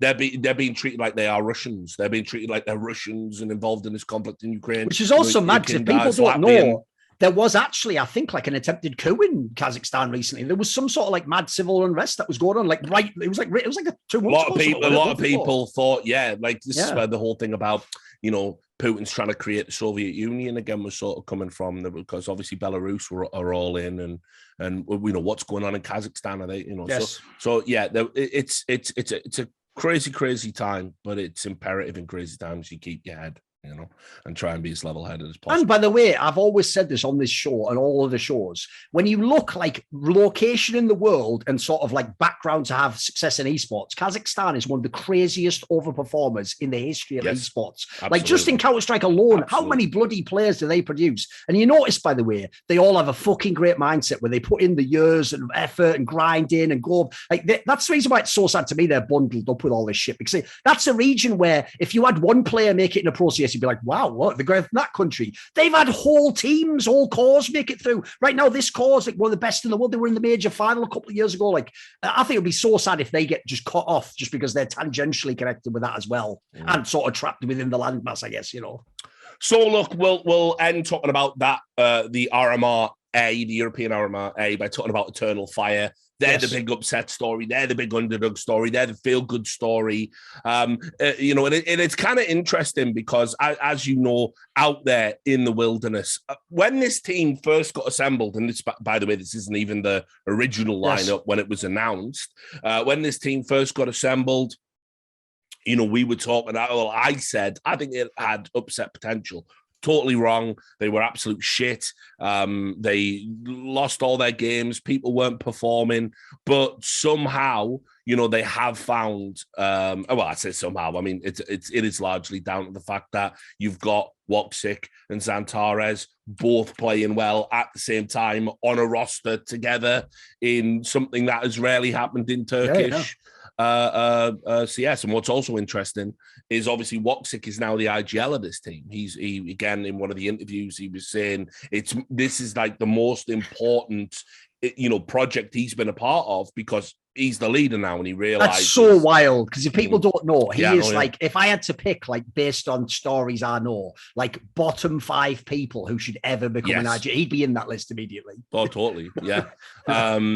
So very, very, very interesting. But I mean, so far so good. And listen, this was legit. They lost the phase, and they're fine. They battled away. There was a little bit of controversy in the Dignitas game because there was an issue with the bomb not spawning, and they ended up replaying around. And I think Dignitas felt a little bit aggrieved with that. Then they lost the Vitality. But again, these are the best of ones. Gets to the best of 3. They beat Fnatic. Now, listen, all the problems Fnatic are having that we just talked about, they should probably still beat an Eternal Fire, just on paper. Eternal Fire were like ranked 45th or something in the world coming into this. And then they got a legit 2-0 win over OG. Both maps, 16-14, wins. Xantares, fragging out. And that to me shows, that you've got that tenacity, you've got that hunger, you are able to win those difficult, dirty rounds that you've got to get through. So, it's great because obviously we've lost a lot of regions in terms of overall views and overall attention on the major. I think to have a Turkish team there's like a real good thing. And by the way, Zantares and Woxic, they are two fantastically talented players. And look, and Calix as well. Like yeah, a lot of skills for sure. Yeah, and you know, they're the type of players you want to see. Listen, can you do it outside of a multinational lineup? And certainly they're going to have the opportunity to do that. Out of all of the underdog teams I've seen qualify for the major so far, this is the one where I'm a bit like, if they play like this, they're gonna get a scalp for real. Yeah, this team actually, it's obviously fitting the Turkish. They look like they can slot right into the position Space Soldiers used to operate. You make the major, and you're just the one where you give that one BO1 thrashing to the team that's unlucky to draw you at the wrong time when your players go off. Maybe they even miss veto and give you a map it's in the middle of the pool. You like, let's be real, like the firepower is there to win a BO1 against a lot of teams. So yeah, I could see this being the banana peel team for sure. Yeah, and look, I think as well, you know, it is nice. Like the one good thing that's come out of this is, like, I don't want too much churn. I was talking about this on stream the other day. I don't want too much churn between major to major because it really fucks with the storylines. Like if it was just an assembly of like different teams every major and there's no continuity, it wouldn't make for a good spectacle. It wouldn't be good for the fans. But it is nice that, you know, we're getting teams in there that maybe you haven't heard of, maybe you haven't seen these people play the major before. Some of the new, like, I know this sounds mad to think, some of the newer players probably won't know who Woxic is. Yeah, true. You know, they won't know what he's capable of in a LAN environment. So, yeah, I'm super psyched for them. I thought that was a nice little touch. I do think as well, by the way, just if you're a fan of history, like Zantares is like a great CSGO player. Like from his region, he was clearly the best player. He has hard carried a lot of teams. Even when I say he's not as good on LAN, I just mean because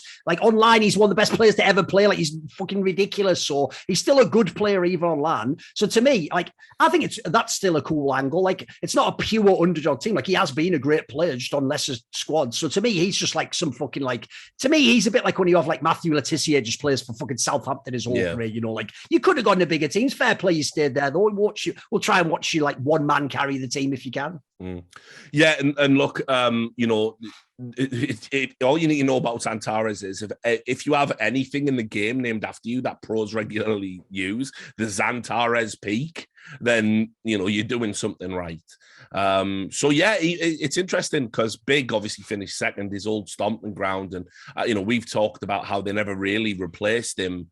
So, you know, maybe we get to see some sort of grudge match, you know, at the major. That would be a fun angle, yeah. Yeah, it could be cool, actually.